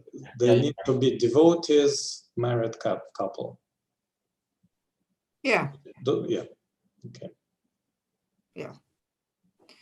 Also, let us quickly touch on the situation where maybe we had it, Eldar Prabhu was asking yesterday, I think, community is very small, or there's not so many options, not so many candidates of devotees who can serve as mentors, so what to do? Ну и также вот Эльдар Прабhu задавал вопрос, что делать, если община преданных очень маленькая, и вы как бы не видите преданных в роли ваших наставников, что в этом случае делать? Especially after discussing the whole list of qualities, we may realize, oh my God, Bоже мой, somebody has to be a pure good devotee. We don't have anybody like this in our community. Особенно после того, как мы пришлись по всем этим качествам, необходимым для того, чтобы быть наставником, кто-то может подумать, у нас нету в общине такого чистого преданного. Yes. So, of course, this list gives us a target, what to strive for. И, конечно же, этот список качеств дает нам общее направление, цель, к чему мы должны стремиться. Yes, but then also we have to be realistic and we have to work with what we've got. Но при этом необходимо быть реалистичными и работать с тем, что у нас есть. Also, there can be persons, we can kind of create one body of a curator made from several personalities. Ну, еще что можно сделать, это как бы создать один образ наставника из разных личностей. Yes, that there may be a person in the community, where we go with certain topics, and then there may be another person who we go with other topics. Ну, как это может выглядеть на практике? Мы можем обращаться к каким-то преданным по строго определенной теме, к другому по другой теме. Yes, because we may just not find a person yet who we can go with every topic to. Потому что мы, может быть, еще не нашли такую личность, к которой мы могли бы обращаться по всем вопросам. Yes, but then also these personalities who we ask for guidance, ideally they have to communicate. Как бы в идеале, конечно, те личности, к которым мы обращаемся за руководством, за помощью, они должны как-то между собой общаться. Yes, not that one person says one thing and then the other person says the opposite thing and then the mentee is completely confused. А не так, что один старший преданный говорит одно, другой другое, и подопечный просто теряется в том, чему следовать. Yes. Also, there is a possibility for mentors on different levels. Также есть возможность иметь наставников на разных уровнях. That we have a mentor on our local level, where we have a rather regular contact with. У нас может быть наставник на местном уровне, там, где мы проживаем, человек, с которым у нас постоянный контакт. And then additionally to that, there can also be a mentor in a different city, different country. Также в дополнение к этому у нас может быть еще один наставник в другом городе или в другой стране. Who we sometimes contact and ask for guidance and who we see maybe 2-3 times a year on different festivals or something. И к которому мы часто обращаемся за помощью, за советами. Мы его видим там 2-3 раза в год на фестивалях. So there is room for several sheltering personalities in our life. Поэтому, конечно же, есть место для нескольких личностей, которые могут нам давать прибежище. Yes, but we have to be careful as a mentee that we don't play one against the other. Но при этом мы должны быть очень внимательными в качестве подопечных, не как бы настраивать одного против другого. Yes, or that we want to have many mentors just so we get the answer we want to hear, and if one person doesn't give it, then we go to the next one and so on, Или в ситуации, где мы, допустим, хотим получить определенный ответ, как бы, чтобы мы не начали бегать по разным наставникам в ожидании ответа, который мы хотим услышать. Actually, similar things sometimes happens on the level of gurus, We have Diksha Guru, we have Shiksha Gurus, and then sometimes people, they accept Shiksha Gurus just to avoid the discipline of their Diksha Guru. Но то же самое может происходить на уровне Дикша-гуру и Шикша-гуру. Иногда люди принимают Шикша-гуру только для того, чтобы избежать строгости и дисциплины, которую необходимо проявлять по отношению к Дикша-гуру. Yeah, so then we are only cheating ourselves, И в таком случае это будет означать, что мы сами себя обманываем.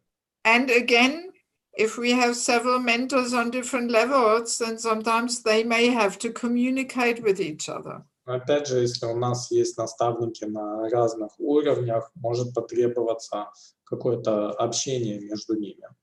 And in general, it is highly advisable to have, at least to endeavor to cultivate one sheltering relationship on a local basis.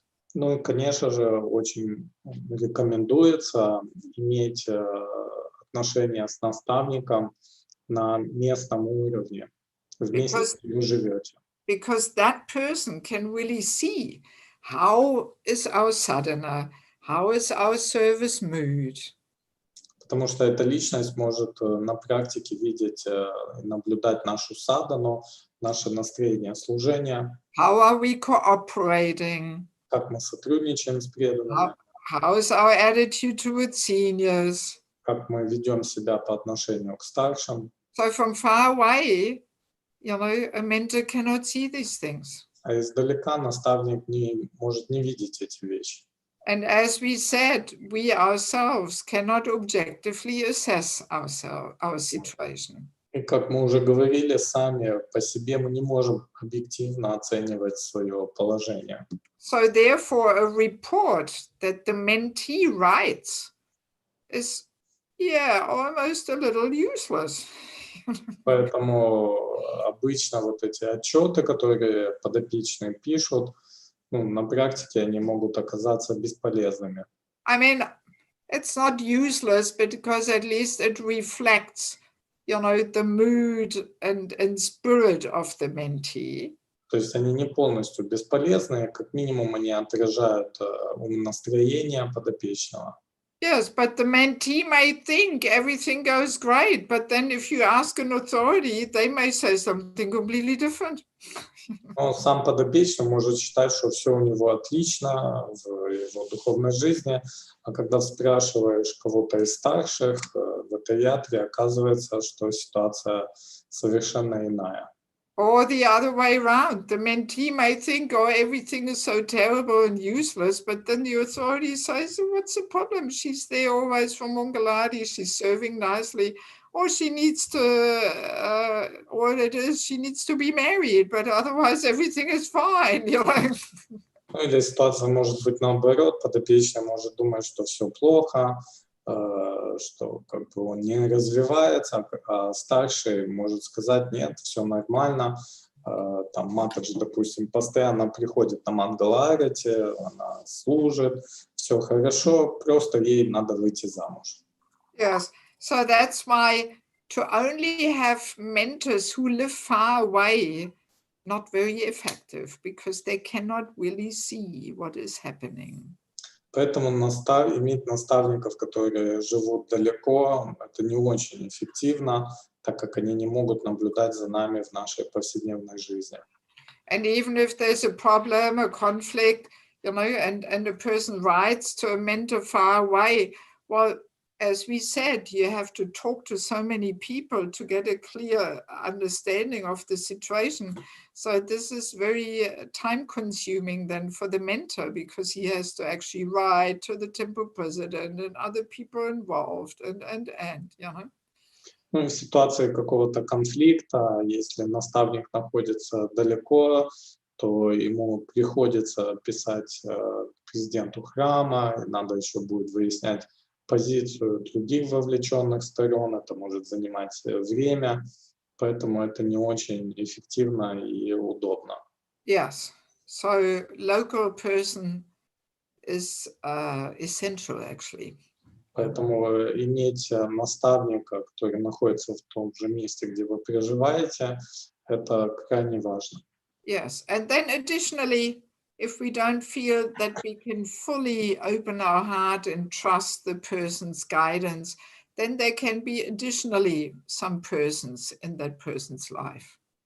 Ну и, соответственно, то есть если мы чувствуем, что мы не можем полностью открыть свое сердце, довериться местному наставнику, мы можем дополнительно иметь уже наставника где-то в другом городе или в стране, с которым у нас будут более близкие доверительные отношения.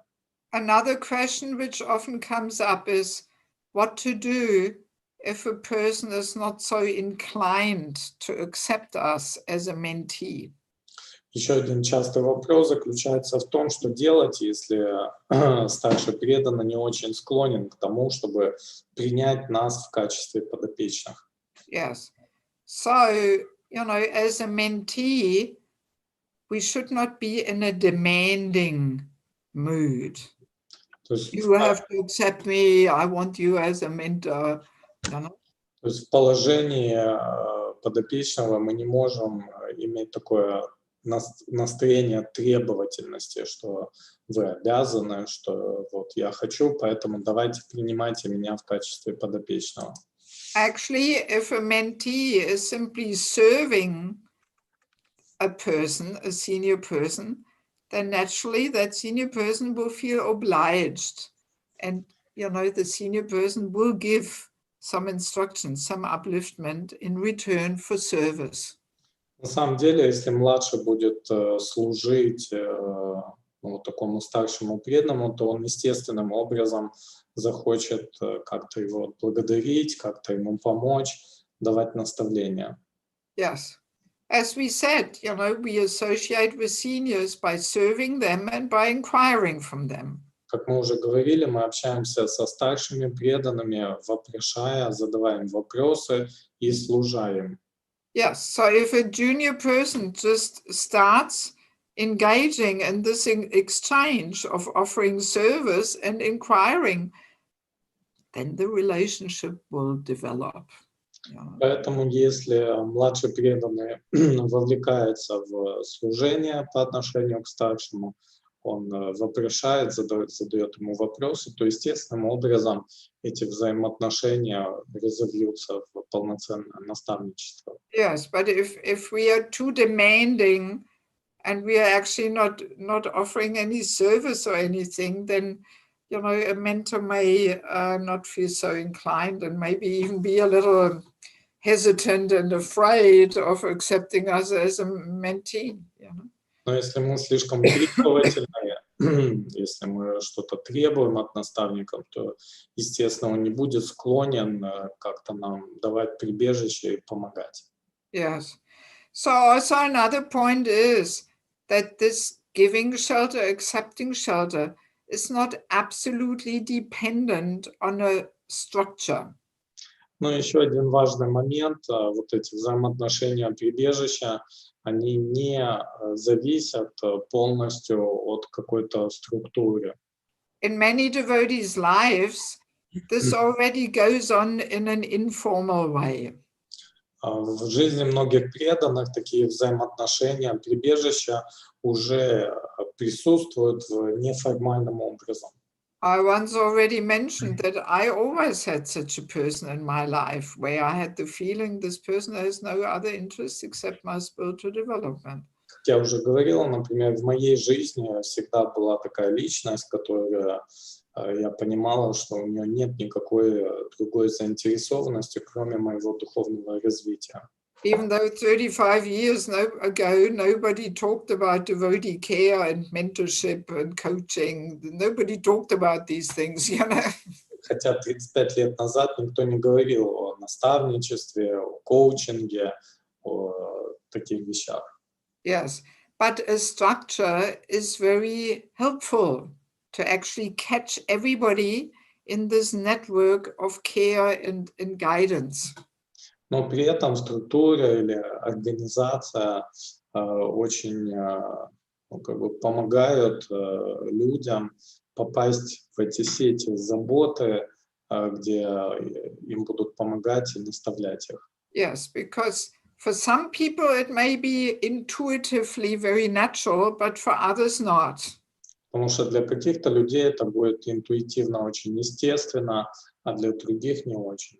And for those who don't have that natural inclination to accept shelter, they may fall through the net, Ну а для тех, у кого нет такой естественной склонности принимать прибежище, они могут легко пройти сквозь эти сети. Yes, and so many people have fallen through the net in the last 50 years, so many. Ну и очень много преданных прошли сквозь эти организационные, структурные сети наставничества и так и не попали Yes. в эту Actually, заботу. Some years ago, I was visiting San Diego in California, and I gave a little introduction of the seminar. И вот несколько лет назад я была в Сан-Диего, Калифорнии, и я там давала такой вступительную лекцию по этому семинару. And one Mataji told me privately that, after 10 years of doing regular service in the temple, something happened and she didn't come anymore. И вот одна Матаджи поделилась со мной в личной беседе, что через 10 лет служения в храме там произошла какая-то ситуация, и она перестала туда ходить. I can't even remember what was the problem. I think it was some conflict, some misunderstanding. Я даже не помню, в чем именно заключалась проблема, какой-то конфликт, недопонимание. And she told me that not a single person rang her and asked, why are you not coming anymore? Is there anything I can help you with? Not a single person. И вот она поделилась со мной, что ни один человек не позвонил ей, не спросил, что случилось, можно ли чем-то помочь. Ни один. And she stayed away from the devotees for more than 10 years. И вот она больше 10 лет не общалась с преданными. Yes, and when I visited there, she had just come back. И вот когда я туда приехал, она только-только вернулась. Yes, so and these things are going on in our ISKCON society. И вот такие вещи происходят в нашем обществе Искона. Yes, that a person who renders for 10 years service fades away for whatever reason it may be. Nobody rings her. Вот преданный в течение 10 лет делает служение, и затем по каким-то причинам пропадает, и никто даже ему не звонит. Yes. And we may think, anyway, such and such is gone, but we have a new bhakta here, Ki Joy, Krishna sent him. Ну и кто-то может подумать, вот произошла такая ситуация, но у нас появился новый бхакта, он как бы может делать это служение, как бы Krishna sent him. Кришна послал его, замечательно. Yes, yes. I mean, this is very sad, very sad. Но это очень грустно на самом деле. Actually, Prabhupada was saying, if a devotee leaves Krishna consciousness, it's 50% his or her fault, and 50% of the senior devotees and the managers, Prabhupada said. Вот Шрила Прабхупада говорил как-то, что если преданный уходит, то на 50% это его вина, но на 50% это еще вина старших преданных и администрации храма. Yes, and I think it's time in ISKCON that we accept this 50% of the managers and senior devotees who are contributing, who are allowing so many devotees to leave. Ну, я думаю, пришло время нам признать тот факт, что 50% это вина и старших преданных, администрации храма, которые позволяют так многим преданным просто уходить. So, and if a person has a mentor, such a thing will not happen. Then the mentor will ring, hey, what's happening? I haven't seen you. Но если у человека есть наставник, то таких ситуаций можно избежать. То есть ему может позвонить наставник, спросить, где ты, что произошло. Yes, and the mentor will help the devotee to overcome their ego things, which usually happens when there's some conflict, some misunderstanding, then the ego, we take shelter of the ego, that's the problem. И наставник может как-то помочь преодолеть эти проблемы сложным эго, потому что на самом деле, что происходит, мы в этот момент принимаем прибежище у нашего ложного эго.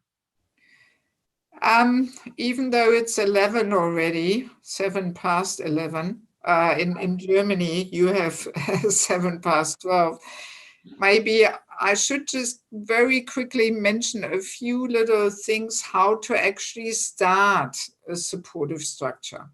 Хотя мы уже вышли за наше время, я бы хотела чуть-чуть просто добавить несколько слов о том, how to start a supportive mentorship structure. О том, как начать или внедрить вот эту систему, структуру наставничества, помощи. Yes, because let us imagine, we live in a community where there is not much awareness of this, and we want to start. We realize, wow, yes, this is what we need. So how do we start?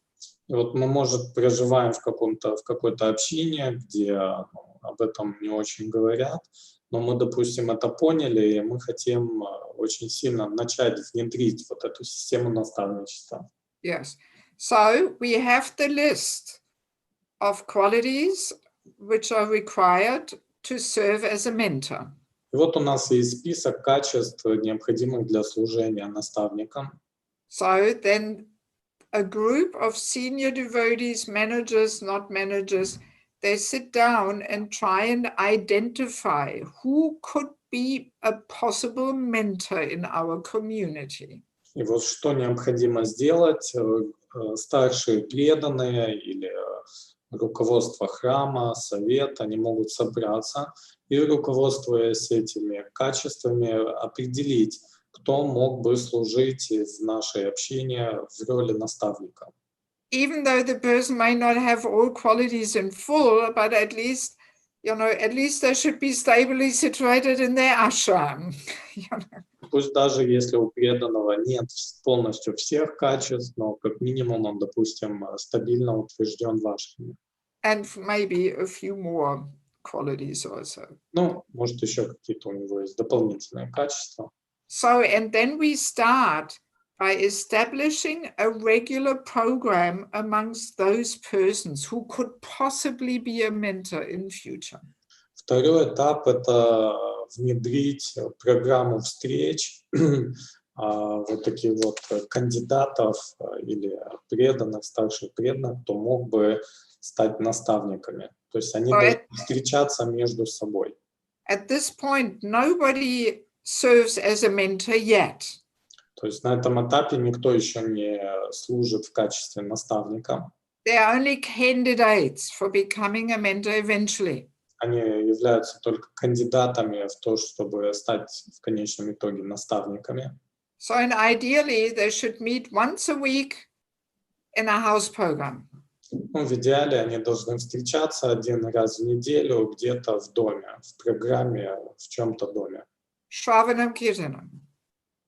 Проводить Шраванам Киртаном. Yes, nothing organizational or planning or whatever, but just getting together, hearing from each other, inquiring from each other. Там не должны обсуждаться административные или какие-то организационные вопросы. Это должно быть Шраванам Киртаном, то есть они должны делиться какими-то духовными своими реализациями, знаниями. Meeting in house programs, very important.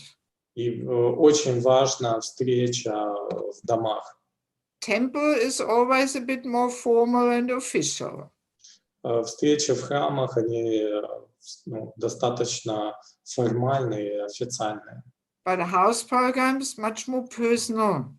Но когда мы встречаемся в доме, эти программы более личные. So, and this program amongst the possible candidates for mentorship, this is a closed program. It's not open to everyone. Ну и вот такие программы для кандидатов в наставники, они должны быть закрытыми, то есть это не встречи для всех. And this gives these personalities the opportunity to have equal association. Ну и таким образом у этих личностей будет возможность для личного общения. And then they will also discover that actually in this relationship, they also find shelter. Ну и что они обнаружат, что в этих отношениях как бы с равными они тоже будут получать прибежище. Yes, they get to know each other on a more deeper level. То есть они будут узнавать друг друга на более глубоком уровне. And then they will realize, actually, I can learn so much from this person, from that person. They actually have so many nice qualities and more realizations than I have. Ну, они подумают, что на самом деле я могу что-то получить, что-то узнать новое от этой личности, что на самом деле у других есть какие-то свои духовные реализации, которыми они могут поделиться со мной. Of course, we will only discover this if we are a little humble. Ну, мы, конечно, это поймем только если будем смиренными. And again, the equal association brings so much purification.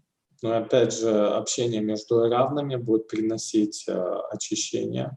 I know some communities, I won't mention any names, but some communities said, oh yeah, we tried this and we were just arguing all the time. В некоторых общинах со мной делились, что мы уже пытались так делать, но мы просто заканчивали все большим спором. Yes, we were even arguing about different points in the purports of Bhagavad Gita, you know. Мы спорили даже по каким-то моментам в Бхагавад-гите.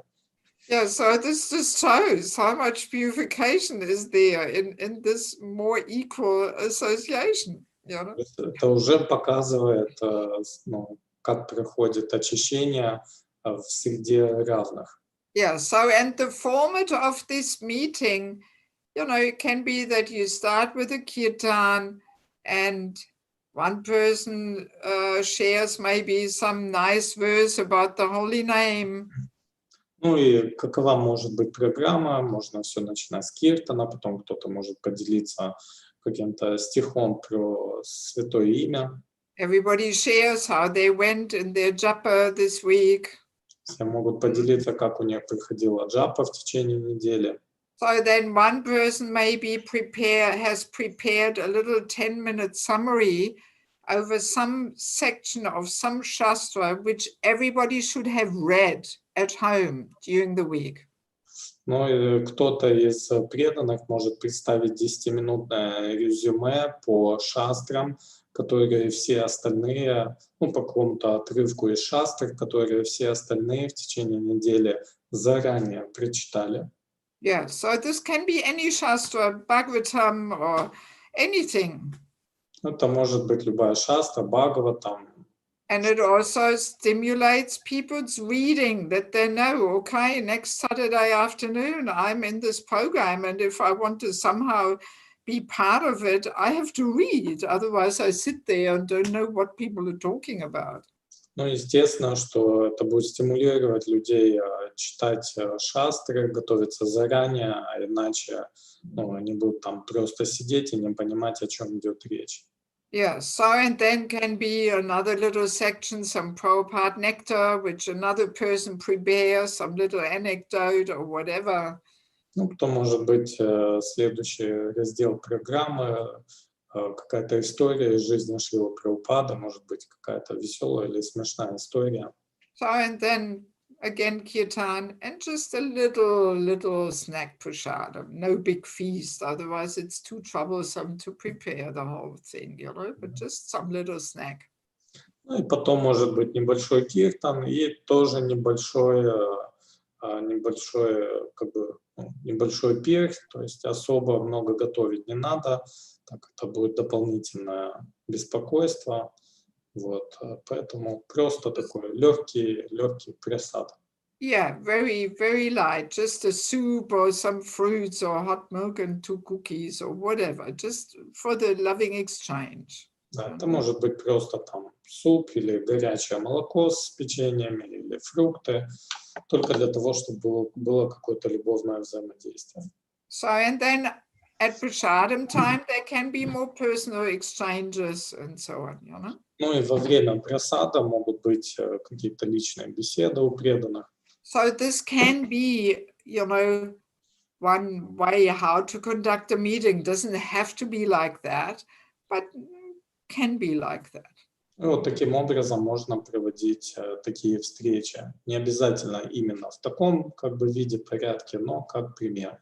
Yeah, so it should be that several people are involved in preparing something, presenting something. It's interactive. It's not just one person giving a whole lecture, you know. То есть должно быть несколько человек, которые готовят какой-то интерактив, чтобы преданные как-то взаимодействовали, а не так, что один человек дает целую лекцию. Yeah, so and this program should go on for quite a while, preferably every week or at least every 2 weeks, but not once a month. Once a month is not serious, you know. Ну, и вот такую программу следует проводить раз в неделю, ну, максимум раз в 2 недели, но никак не меньше, потому что 1 раз в месяц этого недостаточно. Yes. So in this also is a very good sifting process. You know, sifting? Like flour you sift or sand you sift. Yeah. With some net there, you sift it. You know? Ну, и это будет такой замечательный процесс просеивания взаимоотношений между преданными. Yes. No, not отношения, no, nothing with relationships. It's a sifting process because I'm explaining, because some people will drop out. Yes. Ну, это не касается именно взаимоотношений, просеивания в том плане, что некоторые преданные отпадут. They will say, sorry, I don't have the time. Кто-то скажет, извините, у меня нет времени этим So, заниматься. and if they don't have time to attend a meeting once a week for 1.5 hours, they also cannot, they don't have that spirit of sacrifice to be a mentor, because to be a mentor takes so much more time. И вот это уже показатель того, что если у человека нет времени 1,5 часа раз в неделю, то откуда у него будет время на выполнение обязанностей наставника? Это занимает намного больше времени. То есть уже видно, что какой-то преданный не будет подходить на эту роль. Yeah, so obviously then it is not that important for them to serve devotees in the function of a mentor. Поэтому уже очевидно, что для них это не так важно служить преданным в качестве наставника. Because we don't want to appoint or authorize people to be mentors who don't have that spirit of sacrifice, who are not available for the mentees.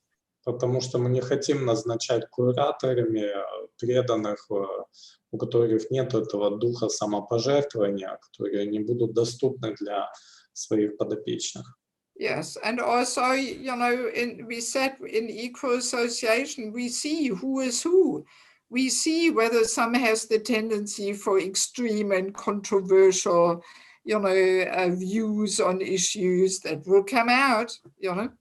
Ну и в отношениях между равными, как бы наше умонастроение или наши качества, они будут всплывать естественным образом, мы сразу увидим, кто придерживается каких-то крайних взглядов. Yes, so it is a very good way of preparing the whole system and actually, you know, making the possible mentors, bringing them to a level of qualification. Поэтому это такая хорошая система или способ, методика, как выявить вот таких наставников и как помочь им подняться на необходимый уровень. Yes, so and this can go on for 6 months, 12 months, whatever time is required to really develop, you know, affectionate and confidential and trusting relationships amongst the possible mentors. Ну и вот такая программа должна проводиться в течение 6-12 месяцев для того, чтобы между наставниками развились такие доверительные отношения. Yes. So, yeah, because there has to be a team spirit amongst these mentors or possible mentors, that they really work as a team and say, yes, let's do something for the devotees in our community. Let's work together and uplift them and care for them. Да, потому что должна развиться команда, то есть командный дух, эти преданные должны захотеть что-то сделать для преданных своей ятре вместе. Yes. So, and then after some time, you know, some leading devotees of the community, they will appoint and authorize different personalities to now serve as a mentor. Ну и затем старшие преданные, руководство храма может назначить вот этих преданных в качестве официальных кураторов, наставников. Yes, those persons who seem to, you know, fit into the list of qualifications the best. И это те преданные, которые наилучшим образом соответствуют списку требуемых качеств. And also, as a rule, one person or one grihastha couple emanates from the circle who is most dedicated to this whole idea. Ну и, как правило, вот из таких встреч проявляется какая-то одна пара преданных, грихаст, которые наиболее привержены этой идее. So they become like the head of the whole project, И они могут стать своего рода такими руководителями всего проекта. They naturally grow into that role through their dedication. Они естественным образом вырастают в роли руководителей посредством своего самоотверженного служения. Yeah, not by just giving them the title of being the head, but no, they have to grow into it through their personal dedication and sacrificing spirit. Это не так, что им просто дается эта должность или положение, нет. Они как бы прорастают к ней, к этому положению через свое самоотверженное служение преданным. Yeah, so and then we invite those mentors which we have appointed. It may not be all of them, but just a few, maybe only one or two couples or something. So then they start having also their own group. Ну и затем мы приглашаем вот этих преданных, кого мы назначили наставниками, кого назначили наставниками. Не обязательно, что это будут все, но они дальше уже могут начинать организовывать свои группы, свои встречи. Yeah, so they offer a house program, preferably in their own place.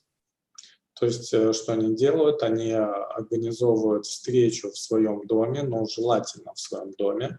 And that program is open to everyone. И эта программа будет открыта для всех. And that program moves to the weekly basis, and the other program amongst the curatas that moves to the fortnightly basis, every 2 weeks.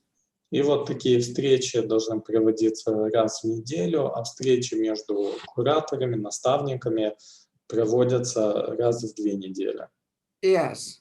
And both programs continue parallel. И обе программы ведутся вместе, одновременно, параллельно. Yes. That the counselor simply announces a house program. То есть counselor. Yeah, mentor. Kurata. То есть наставник, он просто как бы объявляет о встрече. Anybody is welcome. И все преданные могут прийти на нее. Open program for everybody. Это открытая программа для всех.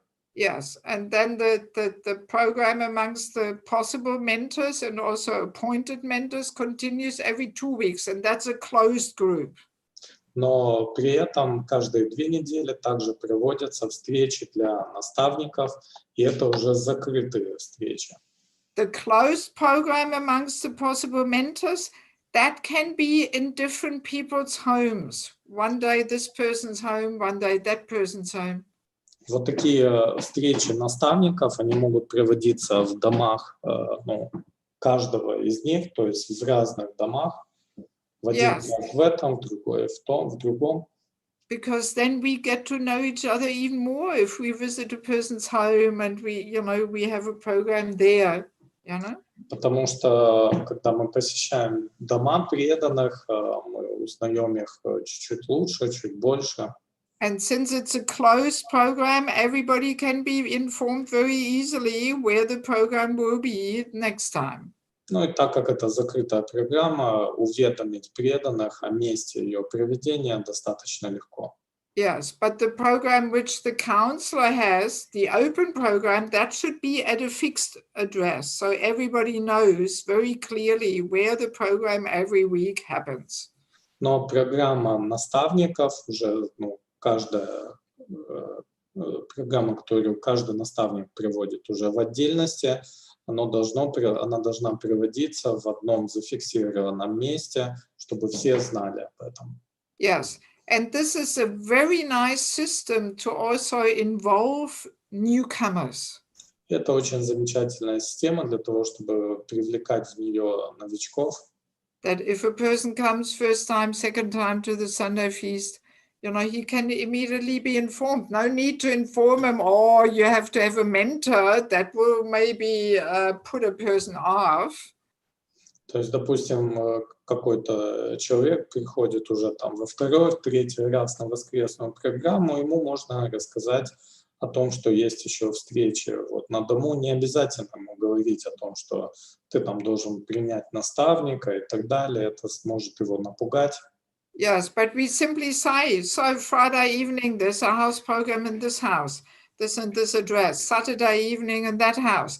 And then the person can just go check it out, Мы можем просто ему сказать, что вот в субботу вечером по такому-то адресу там приводится домашняя программа, в пятницу в этом месте, и человек может прийти и посмотреть.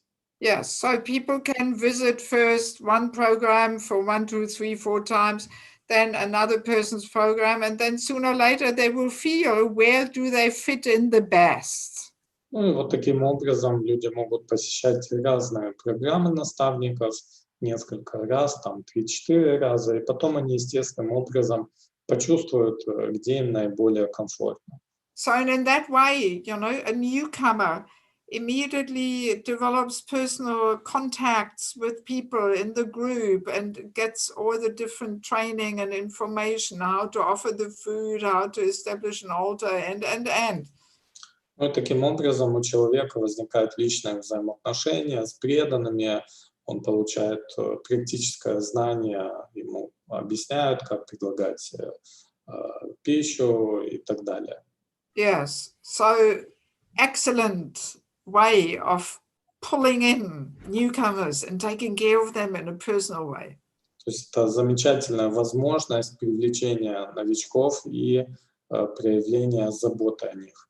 Because sometimes on my travels, on Sunday programs, I always try and connect with as many people as possible. Sometimes people tell me, oh, I've been coming for 10 years, but I actually have no relationships. Ну, очень часто я езжу по разным общинам, и я общаюсь с людьми, и они делятся, что уже ходят в течение 10 лет в храм, но при этом отношений ни с кем из преданных не развили. Yes, and sometimes they say, oh, I'm coming, I attend the program, kirtan lecture, I serve out the prasadam, I clean the temple room floor afterwards, and I go home, and that's it. No relationships. Кто-то рассказывает, что вот я прихожу на программы, слушаю лекции, участвую в киртане, раздаю прасад, потом занимаюсь каким-то служением, убираю и иду домой. Но никаких отношений с преданными при этом нет. Yes, and sometimes people after 10 years, they still don't know how to offer the food, Вот часто бывает, что даже через 10 лет посещения храма люди не знают, как предлагать пищу Господу. Yes, but if there's such a system in place, such a structure, this will not so easily happen. Если в храмах будет такая структура, в общинах такая структура, то это не будет происходить так повсеместно. Yes. And interestingly, this whole system is not an Indian thing. Ну и что интересно, эта вся система не является как бы частью индийской культуры. Yes, because sometimes on my travels I come across these arguments, oh, this only works in Chaupadi, only in India, No, it's not an Indian thing. Потому что очень часто я сталкиваюсь с такими аргументами. Такая система, такие взаимоотношения, они больше работают в Индии. Yes, actually one of our previous leaders in ISKCON, who is not around anymore, he discovered this in America amongst a Christian group. Вот что интересно, один из лидеров ИСККОНа, который уже как бы не участвует в деятельности общества, он обнаружил вот такую как бы систему или практику в одном из христианских движений. Yeah, so in some Christian sect or group or whatever, they were taking care of their community members in such a way. Ну, вот в одном из христианских движений они таким образом проявляли заботу об участниках своего движения. Yeah, so and he took up this idea and realized, this is what we need in ISKCON. Ну и вот этот преданный, один из бывших лидеров, взял на вооружение эту идею и понял, что вот нам это необходимо в ISKCON. So in any culture where God consciousness is the center, it is actually a completely natural thing that В любой people культуре, relate like this with each other. в любой культуре, где во главе всего стоит сознание Бога, это естественная форма взаимоотношений между людьми.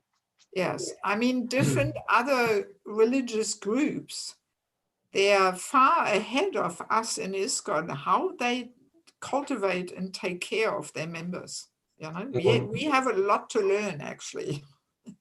Многие другие как бы религиозные движения, они на самом деле далеко впереди нас, ISKCON, в том, что касается заботы о своих последователях. And we can actually say, if any religious group or society does not take care of their members in such a way, you know, based on these understandings and principles, they will die out. Ну и можно даже однозначно сказать, что такие движения, такие религиозные движения, которые не заботятся о своих последователях таким образом, их ждет рано или поздно вымирание. Yes, this is what we see in Christianity in the Western world. There's not much care and support anymore, and they completely dwindle, you know. Ну и вот мы это можем наблюдать в христианском движении в последнее время, то есть там нет такой личностной заботы о последователях, и поэтому оно начинает как бы отмирать, затухать. Yes. All right. I mean, of course, there's more to say, but I think we've discussed quite a bit of, quite a few topics. And if we just try and apply them, then this is already a good start. Ну, конечно, можно еще много о чем поговорить, но если мы начнем воплощать хотя бы то, о чем поговорили, это уже будет хорошим началом. And again, for those who speak English, I do have this book, Sheltering Relationships. There is so much more on this topic in that book. Yeah. Ну, для тех, кто знает английский язык, в моей книге Sheltering Relationships, то есть отношения прибежища, там представлена, раскрывается эта тема более подробно. Yes.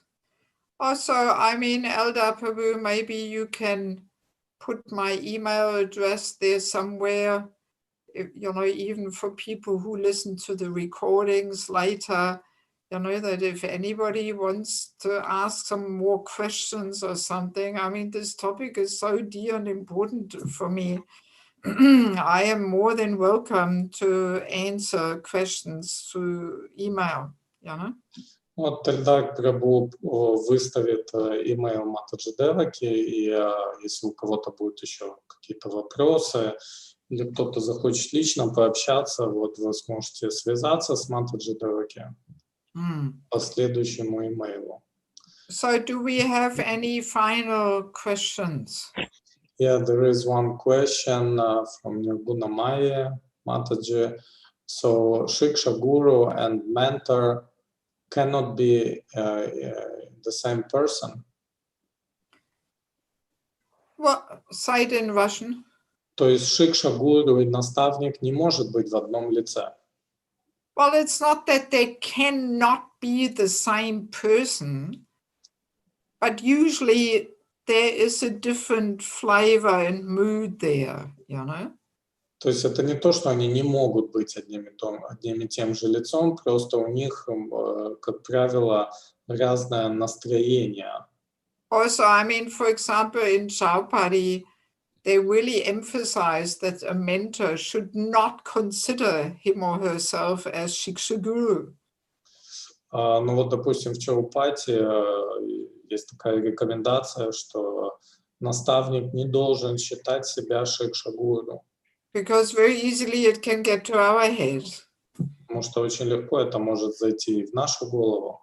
Yes, and then the mentor thinks, oh, I'm a Shiksha guru and I have all these Shiksha disciples and they're my Shiksha disciples. Потому что наставник может подумать, ну вот я шикша-гуру, это все мои шикша-ученики. Yes, and actually the philosophy is that Shiksha guru, Diksha guru, they should be worshipped equally. В нашей философии дикша-гуру и шикша-гуру следует поклоняться одинаковым образом. Yeah, and then we can easily go off track there. We get intoxicated, you know? Ну и очень легко можно сбиться с пути и как бы опьянеть от своего положения. Yeah, so that's why a mentor should simply see themselves. I can't remember in Chaupadi, they have some special term, some well-wishing servant friend or whatever they say, you know, I can't remember, something like that. Ну, Just making it clear that we are humble, confidential servant and not some big guru there, you know. в Чаупати даже есть определенный термин, как они называют себя, это благожелательный как бы слуга.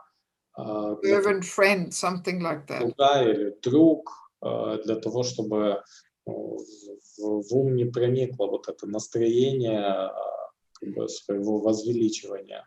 Of course, a guru, a qualified guru, will always see himself as simply a humble servant, you know. Ну и, конечно же, квалифицированный гуру всегда будет видеть себя в роли смиренного слуги. Yes, but we may not be on that level yet to actually really have that deep humility of seeing ourselves as humble servant. Но мы, может быть, еще не находимся на таком уровне для того, чтобы считать себя смиренными слугами. So mentor should never consider himself as Shiksha guru. Поэтому наставник никогда не считает себя шикша-гуру. Even though, to some extent, he may play the role of Shiksha guru. Хотя в какой-то степени он может играть роль шикша-гуру. I mean, it depends very much on how you define it. You know, even a mother is the first guru. You know, a department head, the bhakta leader, is the first Shiksha guru to the bhaktas in one sense. You know.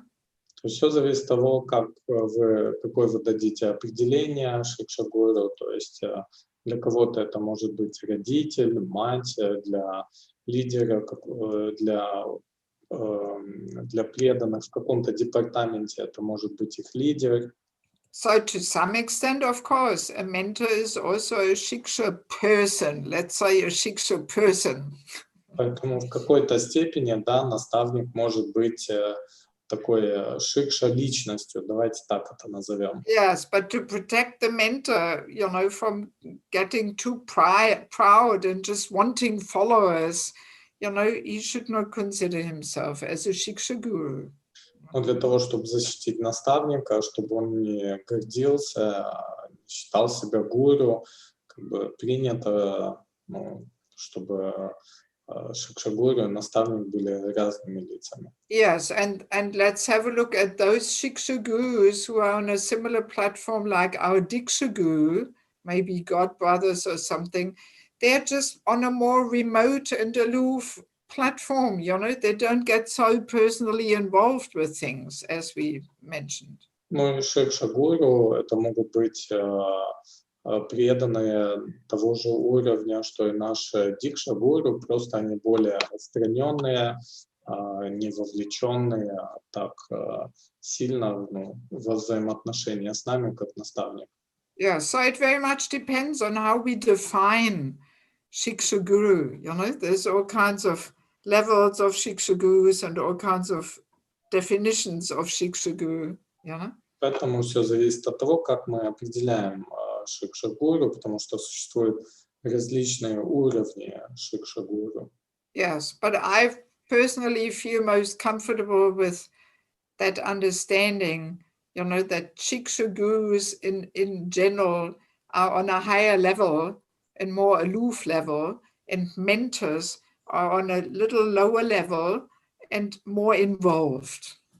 Ну, для меня более комфортным является такое видение, понимание того, что Шикша-гуру, они находятся на более высоком духовном уровне, не более отстраненные, а наставники находятся чуть ниже, и они более активно вовлечены во взаимоотношения со своими подопечными. Yeah, is that all right, the answer? Так, вас удовлетворил ответ? Да, спасибо большое, Харе Да, Кришна. thank you very much. Okay. We Papa have, Sundari Mataji, you have your hand up there, some blue-white hand I'm seeing. Yes. I have a question about when you mentioned this example of smoking, and also even mentors, you know, maybe they have their mentor, so they like slip away in some things. So how is this dealt with? You know, like if a mentor finds out about this person who is smoking, what will happen then? He cannot cook anymore in Govindas, or, you know, you understand the question? So if a mentor finds out that a mentee is Yeah, smoking, so Yeah. what do you do? yeah. Prabhu, can you translate? вопрос касательно примера вот, с курящим работником ресторана или кафе Говинды. Что делать наставнику, если он узнает, что его подопечный курит? Well, it is a very delicate thing. We have to be very sensitive. Это очень деликатная, чувствительная ситуация. Мы должны проявлять чувство такта при этом. We have to very carefully weigh up what is really for the benefit of the devotee. Мы должны очень тщательно взвесить и понять, что же будет лучшим благом для этого преданного. Yeah, so we are dealing with people's spiritual lives and also material lives. We are dealing with people's lives. Так как мы имеем дело с жизнью людей, с их духовной и материальной жизнью. So I cannot give a stereotype general answer to this. One has to look in the individual situation. Yeah. То есть я не могу дать какой-то один общий шаблонный ответ. Необходимо учитывать конкретную ситуацию каждого преданного. Yes, because we want to kill the sin and not the sinner. Так как мы хотим избавиться от греха, а не от грешника. Yeah, so we have to be very careful and see, you know, what adjustment can be made, you know. Поэтому мы должны быть очень внимательными, аккуратными в определении того, что необходимо сделать. So that, going back to that example, if he's a cook in the restaurant, that we say, oh, well, maybe for 3 months, he should better wash the pots and serve out or something, and maybe not do the cooking, you know. Ну и вот, например, в этой ситуации мы можем ему предложить, чтобы в случае, если он, допустим, был поваром, он готовил, чтобы в последующие 3 месяца вместо готовки он занимался мытьем посуды. Yes, and confidentiality is important, you know. We can't just tell everybody, oh, he's smoking, you know, so that this will make it very difficult for the person to continue, you know. Ну и, конечно, очень важна конфиденциальность. Мы не можем всем рассказывать, что вот этот преданный курит. то есть ему будет это неприятно. Also, usually these things go back to lack of spiritual nourishment. Также очень часто эти вещи связаны с недостаточным духовным питанием. So then the mentor has to see what can we change in the person's life to actually give him more nourishment so he gets a higher taste and he can give up the lower taste. И тогда наставнику необходимо просто подумать, каким образом он может привнести больше духовного питания, подзарядить своего подопечного для того, чтобы у него развился более высокий вкус, и он отказался от этого более низкого. Yes, maybe a longer visit to the holy Dham, can help him to change his habits. Может, ему необходима поездка в святую Дхаму на какое-то длительное время, и это поможет ему избавиться от его привычек. Yes, because if you spend 3 months in Mayapur, you forget about the smoking, Потому что если вы проводите 3 месяца в Майяпуре, очень легко забыть о курении. Yes. So the main principle is that, the leader of the restaurant and the mentor, they have to look at the situation in a very well-wishing mood. И также очень важно, чтобы управляющий этого кафе, ресторана совместно с наставником они обсудили и рассмотрели эту ситуацию в настроении благожелателя и друга. Yes. Has to be very well-wishing and encouraging, trying to uplift this person and help him. То есть они должны быть благожелателями и воодушевлять этого преданного для того, чтобы он отказался от этих привычек. And not just come with a rule, okay, we can't have a cook who smokes, okay, you are out. Sorry. So then he may leave Krishna consciousness altogether. А не так, что они приходят и говорят, извини, у нас повар не может курить, поэтому все, с вещами на выход, ты уволен. Человек может просто оставить сознание Кришны из-за этого. Yes. Very important thing that we have some well-wishing mood and not just rules and regulations and and no support. Очень важно, чтобы у нас было такое настроение благожелателя и поддержки, чтобы мы хотели помогать людям. Prabhupada was always so accommodating, understanding, well-wishing, Шрила Прабхупада, он всегда был полон такта, он всегда был благожелателем для всех.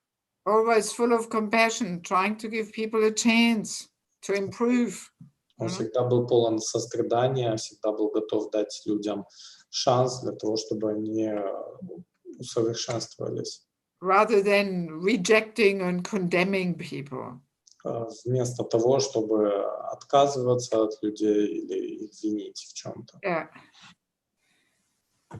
Anything else? It's getting pretty late. Уже достаточно поздно, so there are also 3 questions. Okay. I mean, I'm just your humble servant. As long as you all want to continue, I'm there. Я ваша смиренная слуга, так что отвечаем на ваши вопросы. Can I just want to ask for this Vanaprastha seminar, is it the same link and Yeah, same link. Wednesday?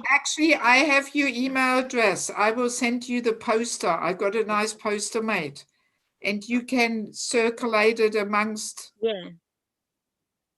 There it is.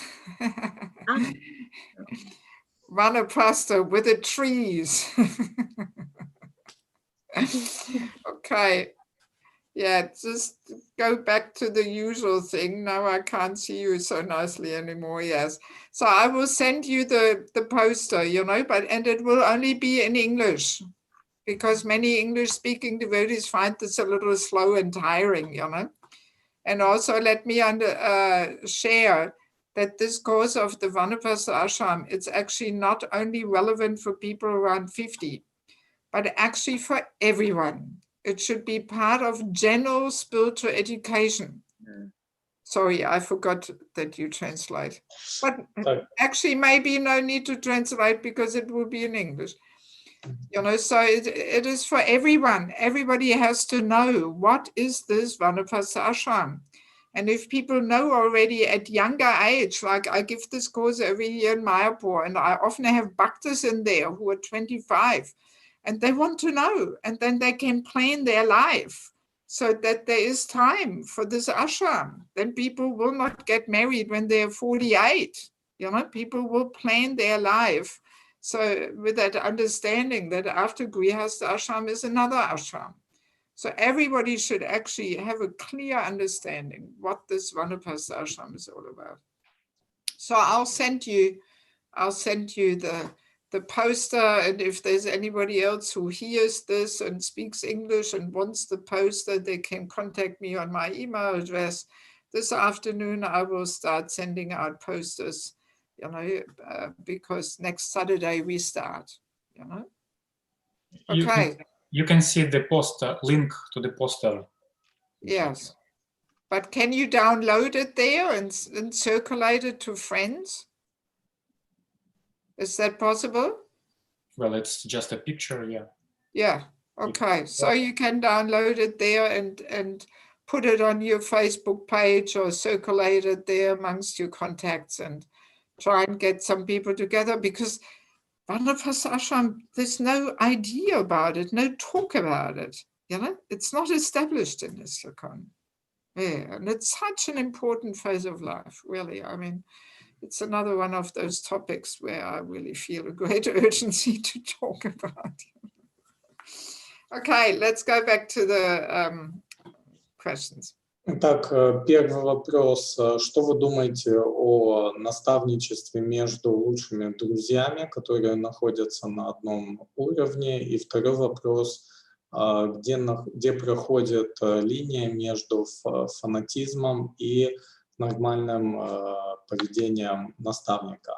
So Taralakshmi Mataji is asking, what do you think about mentorship between best friends which are on the same level? And the second question, where is the line between fanaticism and normal mentor's behavior? Normal what behavior? Mentor's behavior, normal behavior of a mentor. Okay, so mentorship amongst close friends who are more on an equal level. Right? We start with that question. Yeah. Translate. Итак, отношения наставничества между лучшими друзьями, которые находятся на одном уровне, то есть между равными. Yes. So, you know, towards a mentor, there has to be, as we said, there should not be over familiarity. There has to be respect. You know? Как мы уже говорили, в отношениях с наставником не должно быть излишней фамильярности, должно быть уважение. So if people are too much on an equal friendship basis, then maybe there will not be that respect there. А если люди находятся на равном положении, они друзья, то не факт, что как бы они смогут вот так вот уважать друг друга. And maybe also we will not want to spoil our friendships, you know, by correcting or also chastising the person a bit. You know? Ну, также мы, может, не захотим портить нашу дружбу, внося какие-то поправки или, может быть, ну, ругая нашего друга. Yes, because as we defined in the first lesson, I think, you know, that sheltering relationship means we want to be corrected by that person.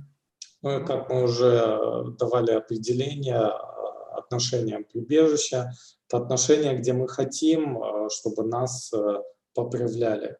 Yes, but if it is a person on a more equal level, if that person corrects us, we may not take it so seriously. We may say, oh, come on, don't be so heavy, and it's all right, and, you know. Но если это отношения между равными, мы, может быть, и не будем так серьезно и воспринимать, и, может, даже ответим, ну, что-то так серьезно к этому всему относишься, надо быть помягче. Yes, but if we take shelter of a senior person, that senior person has, the possibility to actually give us the medicine. Но если у нас будет отношение со старшим преданным, то мы сможем принять от него лекарства. But often we don't want actually the medicine. Но очень часто мы не хотим само лекарство. We want to just reveal our mind. We women digest things by talking about them. Мы просто хотим открыть, что у нас на уме. Мы, женщины, перевариваем вещи, говоря о них. And we simply hope that the other person understands us and says, yeah, don't worry, I've got the same problem, it's all right. Ну и чего мы хотим? Мы просто хотим услышать от другого человека, да не переживай, у меня точно такие же проблемы, все будет хорошо. Yes, but that will not help us much. Но нам это особо не поможет. Yeah, so that's why, a mentor should really be, a person we look up to and who has qualities which we don't have yet. Ну, поэтому наставник должен быть человеком, который находится выше нас, на которого мы равняемся. Yes, he should be a role model for us. Он должен быть примером для нас. Of course, amongst equals can also be, but then also it depends how you define equal. So equal is not necessarily only when we join Krishna consciousness or our age, but actually the level of Krishna consciousness. Ну, и также многое зависит от того, как вы понимаете, что такое равное, то есть это не обязательно одинаковое время начала практики сознания Кришны, то есть это могут быть совершенно другие вещи. The level of Krishna consciousness, that's the ultimate criteria to see who is equals, senior and junior, how Krishna conscious the person is. Самым главным мерилом, то есть эталоном, чего мы как бы отмеряем нашу равность с другими, это уровень сознания Кришны. Yeah, so and the mentor should be spiritually superior, not equal, but superior, more advanced, more experienced, more realized. Наставник должен быть более продвинутым, более опытным, у него должно быть больше реализации, чем у нас. And as we were mentioning, over-familiarity should not be there in that relationship. Ну и как мы уже говорили, в таких отношениях не должно присутствовать излишняя фамильярность. So, and now second part of your question, what's the difference between fanaticism and you said fanaticism and mentorship behavior? Well, even if a person is not mentor, still you should not be fanatic. So let's put the question like this. What is the difference between fanaticism and healthy enthusiasm? То есть в вопросе, где граница между фанатизмом и нормальным поведением наставника, вообще не надо быть фанатичным, поэтому давайте переформулируем вопрос, чем отличается фанатизм от нормального, естественного энтузиазма. So fanaticism means the false ego enters our enthusiasm. Итак, фанатизм означает, что в наш энтузиазм входит ложное эго. And we want to bring some attention to ourselves. We glorify ourselves by showing off that I am so fanatic. I am so enthusiastic. Ну и мы начинаем таким образом себя прославлять, что вот я настолько энтузиастичен. Yeah, so we use that enthusiasm to establish our superior position. Мы используем этот энтузиазм для того, чтобы утвердить наше более высокое положение. And we were saying, especially in a more immature stage of spiritual life, our enthusiasm is not pure. It is mixed with passion and ego. Ну и, конечно, мы уже говорили, что на начальных этапах развития нашей духовной практики наш энтузиазм, он не истинный, он больше основан на ложном эго. So therefore we need a mentor. Именно поэтому нам необходим наставник. Our enthusiasm has to be guided by another person's intelligence, who is higher than we are. Наш энтузиазм должен направляться разумом преданного, который более духовно продвинут, чем мы. Yes, because that's the nature of the false ego. False ego contaminates the intelligence. Именно потому что такова природа ложного эго. Ложное эго оскверняет разум.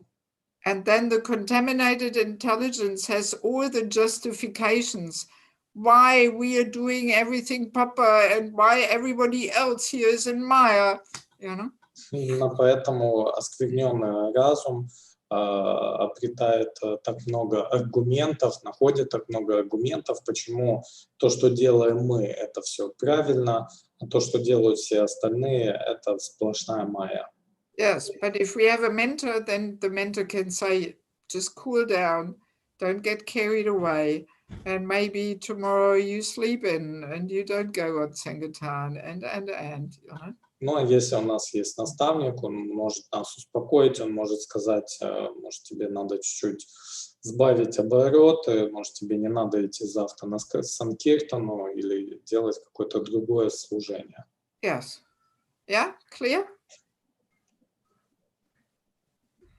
What else? She's got another question here. Yes. Thank you, Mataji. I'm very happy that I can hear from you. But I actually asked, where is the line between those? Where is the line? Where? I don't know, because I had mentor. She was my. We were on somehow equal line, but somewhere I thought that it was too much for me, my English, it is not. Well, but that is not necessarily connected with fanaticism. Yes, so I'm asking if I had the feeling of fanatism, but maybe it was not, Well, you're not meant to judge. Yes, yes, I was meant. Yes. No, you should not judge. So, Lubomir Prabhu, just translate. Ну, то есть, как бы вот Матаджи делится, что были отношения с наставницей, и было такое впечатление у Матаджи, что она слишком фанатична. Матаджи Деваки объясняет, что это не вам судить. Yes, so first of all, it's not the position of a junior person to judge, to pass judgments on a senior, and definitely not their mentor. Ну, то есть это не положение младшего судить о старшем, и тем более о своем наставнике. But maybe the mentor was not so expert. Может быть, еще проблема в том, что наставник не был достаточно квалифицированным. So that's why the mentor also needs a mentor. Именно поэтому наставнику также необходим наставник. And then it's such a situation, we can go to the mentor of the mentor. И в такой ситуации мы можем обратиться к наставнику нашего наставника. And we can reveal our mind that somehow, our mentor is just a little too heavy for us. Мы можем открыть свое сердце, рассказать, что мы думаем, что, может, наш наставник слишком строг или тяжел для нас. Yeah, so and then the mentor can speak to our mentor and advise and guide, Ну и тогда наставник может поговорить с нашим наставником и как-то посоветовать ему, что делать. Serving as a mentor has to be learned, We cannot expect that people are perfect mentors or something, То есть нам надо учиться быть наставником, и не должны ожидать того, что люди сразу будут совершенным образом выполнять эти обязанности. Yes, it's a whole growing process. То есть это целый процесс роста. Yes, so we cannot expect utopia. Поэтому нам не надо ждать утопии, что все будет идеально. Yes. Thank you very much. Thank And you. there is the third question. Okay. From Mataji, the last one. From Mataji Ishwari Prema. If we have some senior devotees that regularly ask advice, is it important to call them curators formally, that they know that you are mentee, or if it's need this formal responsibility? Итак, вопрос, если у нас есть старшие преданные, у которых мы просим на регулярной основе советов, важно ли формально или официально называть их наставниками, чтобы они как бы знали, что вы их подопечный. Это наша обязанность как бы формальная, официальная. Well, I would say it's not absolutely necessary because, as I said, in many devotees' lives, this goes on informally. And 35 years ago, nobody even was talking about mentors, you know. Ну, как я уже говорила, это не обязательно делать формально. У кого-то это может происходить неформально, как я уже говорила. У меня в течение 35 лет уже есть наставник такой, и в то время даже, когда об этом не говорили. But then again, it can add, you know, that the relationship, that there is more commitment there. Но in case it's formal. No. Yeah, when we ask a person, you know, to be our mentor, this can add that there is more commitment there from both sides, actually.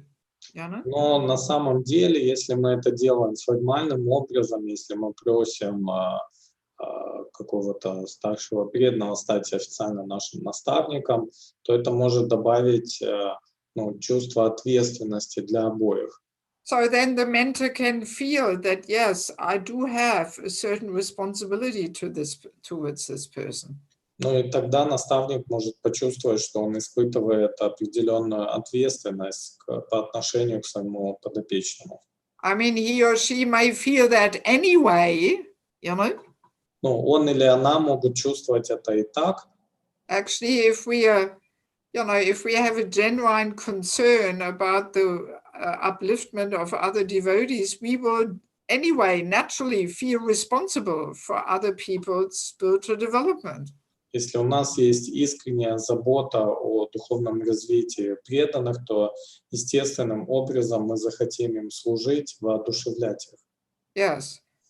But if the person is maybe not so inclined to naturally feel that responsibility, so then, you know, if we make that more formal and we actually ask the person, so that can increase the commitment, you know, and the awareness of the responsibility which comes about, you know. Но если вот такой наставник, к которому мы хотим обратиться, он естественным образом как бы не тянется или не очень сильно как бы хочет выполнять такие обязанности, но при этом мы к нему обращаемся формально, то есть официально, то это также может помочь ему более серьезно выполнять вот эту роль наставника. And also as a mentee, we also have certain, you know, responsibility and commitment that we should also offer some little service to the person. We should not only demand advice and guidance and time, but we should also offer some service. Either help the person in their service or, you know, assist the person in some personal way or whatever, you know. Но это также накладывает определенные обязательства и на нас. Это не так, что мы должны только просить советов, помощи, руководства у нашего наставника и ничего не давать ему взамен. Мы должны ему служить, мы должны помогать ему в его служении или оказывать какое-то личное служение. Yeah, so in other words, it's not that it's 100% necessary to ask the person whether they accept us as mentee, but it can also, you know, more formally establish the relationship more clearly. You know? То есть это не обязательно на 100% ну, как бы официально просить кого-то стать наставником, но в любом случае это может помочь ну, обоим, как и наставнику, так и подопечным. Also, people, it depends on the situation. Sometimes if people don't have a clear understanding of mentorship, then they may feel intimidated and, oh no, mentor, I cannot do this, I don't know anything, and I don't want to have that burden, so that it depends on how much they know the whole topic. Ну, еще, конечно, много зависит от того, насколько такой преданный, старший преданный понимает, что подразумевает под собой наставничество. Может, он считает, что это ведет за собой слишком много каких-то обязательств, которые он не хочет на себя брать, и его это может смущать, пугать, или он не хочет. Yeah, they may simply be afraid of that responsibility. Он может быть просто бояться этой ответственности. So we can also simply further cultivate the relationship in this direction, and after some time maybe ask or something and make it more formal and established. Yeah. Поэтому в таком случае мы можем просто спокойно дальше развивать отношения и через какое-то время как бы, вернуться к этому вопросу. Okay, 13 minutes past 1 for you, past 12 for me. I think it's time to finish. Все, давайте уже будем заканчивать на сегодня. So thank you very much for your eagerness to participate. Большое спасибо за ваше желание участвовать в нашем семинаре. Yes, and maybe some of you who speak English, I will see you again on Saturday for the Vanaprastha course. Ну и те, кто говорят на английском, может, мы увидимся с вами в субботу на курсе, посвященном Ванапрастхе. And for those who don't speak English, who speak Russian, in the January, February, and the new year, I may again give something with Russian translation. Ну, а для тех, кто не говорит на английском, может быть, в январе, феврале мы сделаем еще один семинар с русским переводом. Yes, I mean, I have so many interesting topics, У меня есть много интересных тем для обсуждения. Yeah, so you can simply check with this link, and Eldar Prabhu will announce on this link what is given. And if it is with Russian translation, it will be announced in Russian and in English. Ну и вы дальше можете проверить этот линк, то, что Эльдар Прабhu выставил, и там будет написано, будет перевод или нет. Yes. So just by putting in the link, the window will come up where it is announced what is going at the moment, which topic, days, time is all announced there. Ну и в дальнейшем, если вы будете набирать вот этот линк на вот bit.ly devaki.dd, то там будет объявление, какой будет семинар, в какие дни, будет перевод или нет. Or you can write me a personal email, even in Russian, and I get somebody to translate here, also our Russian-speaking devotees, Или вы можете написать мне лично письмо, и можно даже на русском языке. Тут есть преданные, кто говорит на русском, они мне переведут. Also on the Facebook page, Institute for Spiritual Culture, maybe Eldar Prabhu, you can post it here for everybody, the address of my Facebook page. It is announced there also. Также на этой странице на Фейсбуке, вот сейчас Эльдар Прабhu ее также опубликует, Институт духовной культуры. Там также будут будут выставлены объявления. Yeah, so you will find out, hopefully, when we have again something with Russian translation. Так что я надеюсь, вы будете все знать, если у нас будет следующий семинар, когда у нас будет следующий семинар с русским переводом. Okay. All right. Thank you very much. And I wish you all the very best. Всем желаю наилучшего. And I hope that this whole discussion, My name is Vietnam. I hope this whole discussion at least brought some awareness on this whole important topic, that we need a mentor and we should become a mentor ourselves. You know? At least we should be aware of it. Надеюсь, у вас появилось хотя бы общее такое понимание важности принятия прибежища, предоставления прибежища. Yes, and we should look for somebody who can guide us. You know? Ну и мы должны искать личность, которая поможет нам в нашем духовном развитии. Yes, that's the first step anyway. We have to ask ourselves, do I have a sheltering relationship in my life? Who do I want to be corrected by? Мы должны задать себе вопрос, есть ли в моей жизни такие взаимоотношения, где у меня есть прибежище, кто меня поправляет, хочу ли я, чтобы меня поправляли. Okay, so we'll finish there. I wish you a nice Sunday, the rest of the day today, and all the very best, and we'll surely meet somewhere again sometime. Желаю всем хорошего воскресенья, успехов. Надеюсь, мы еще с вами вскоре увидимся. Okay, thank you. Srila Prabhupada ki, Samaveda Bhaktivinoda ki, Gaura Premanandi. Матаджи Дева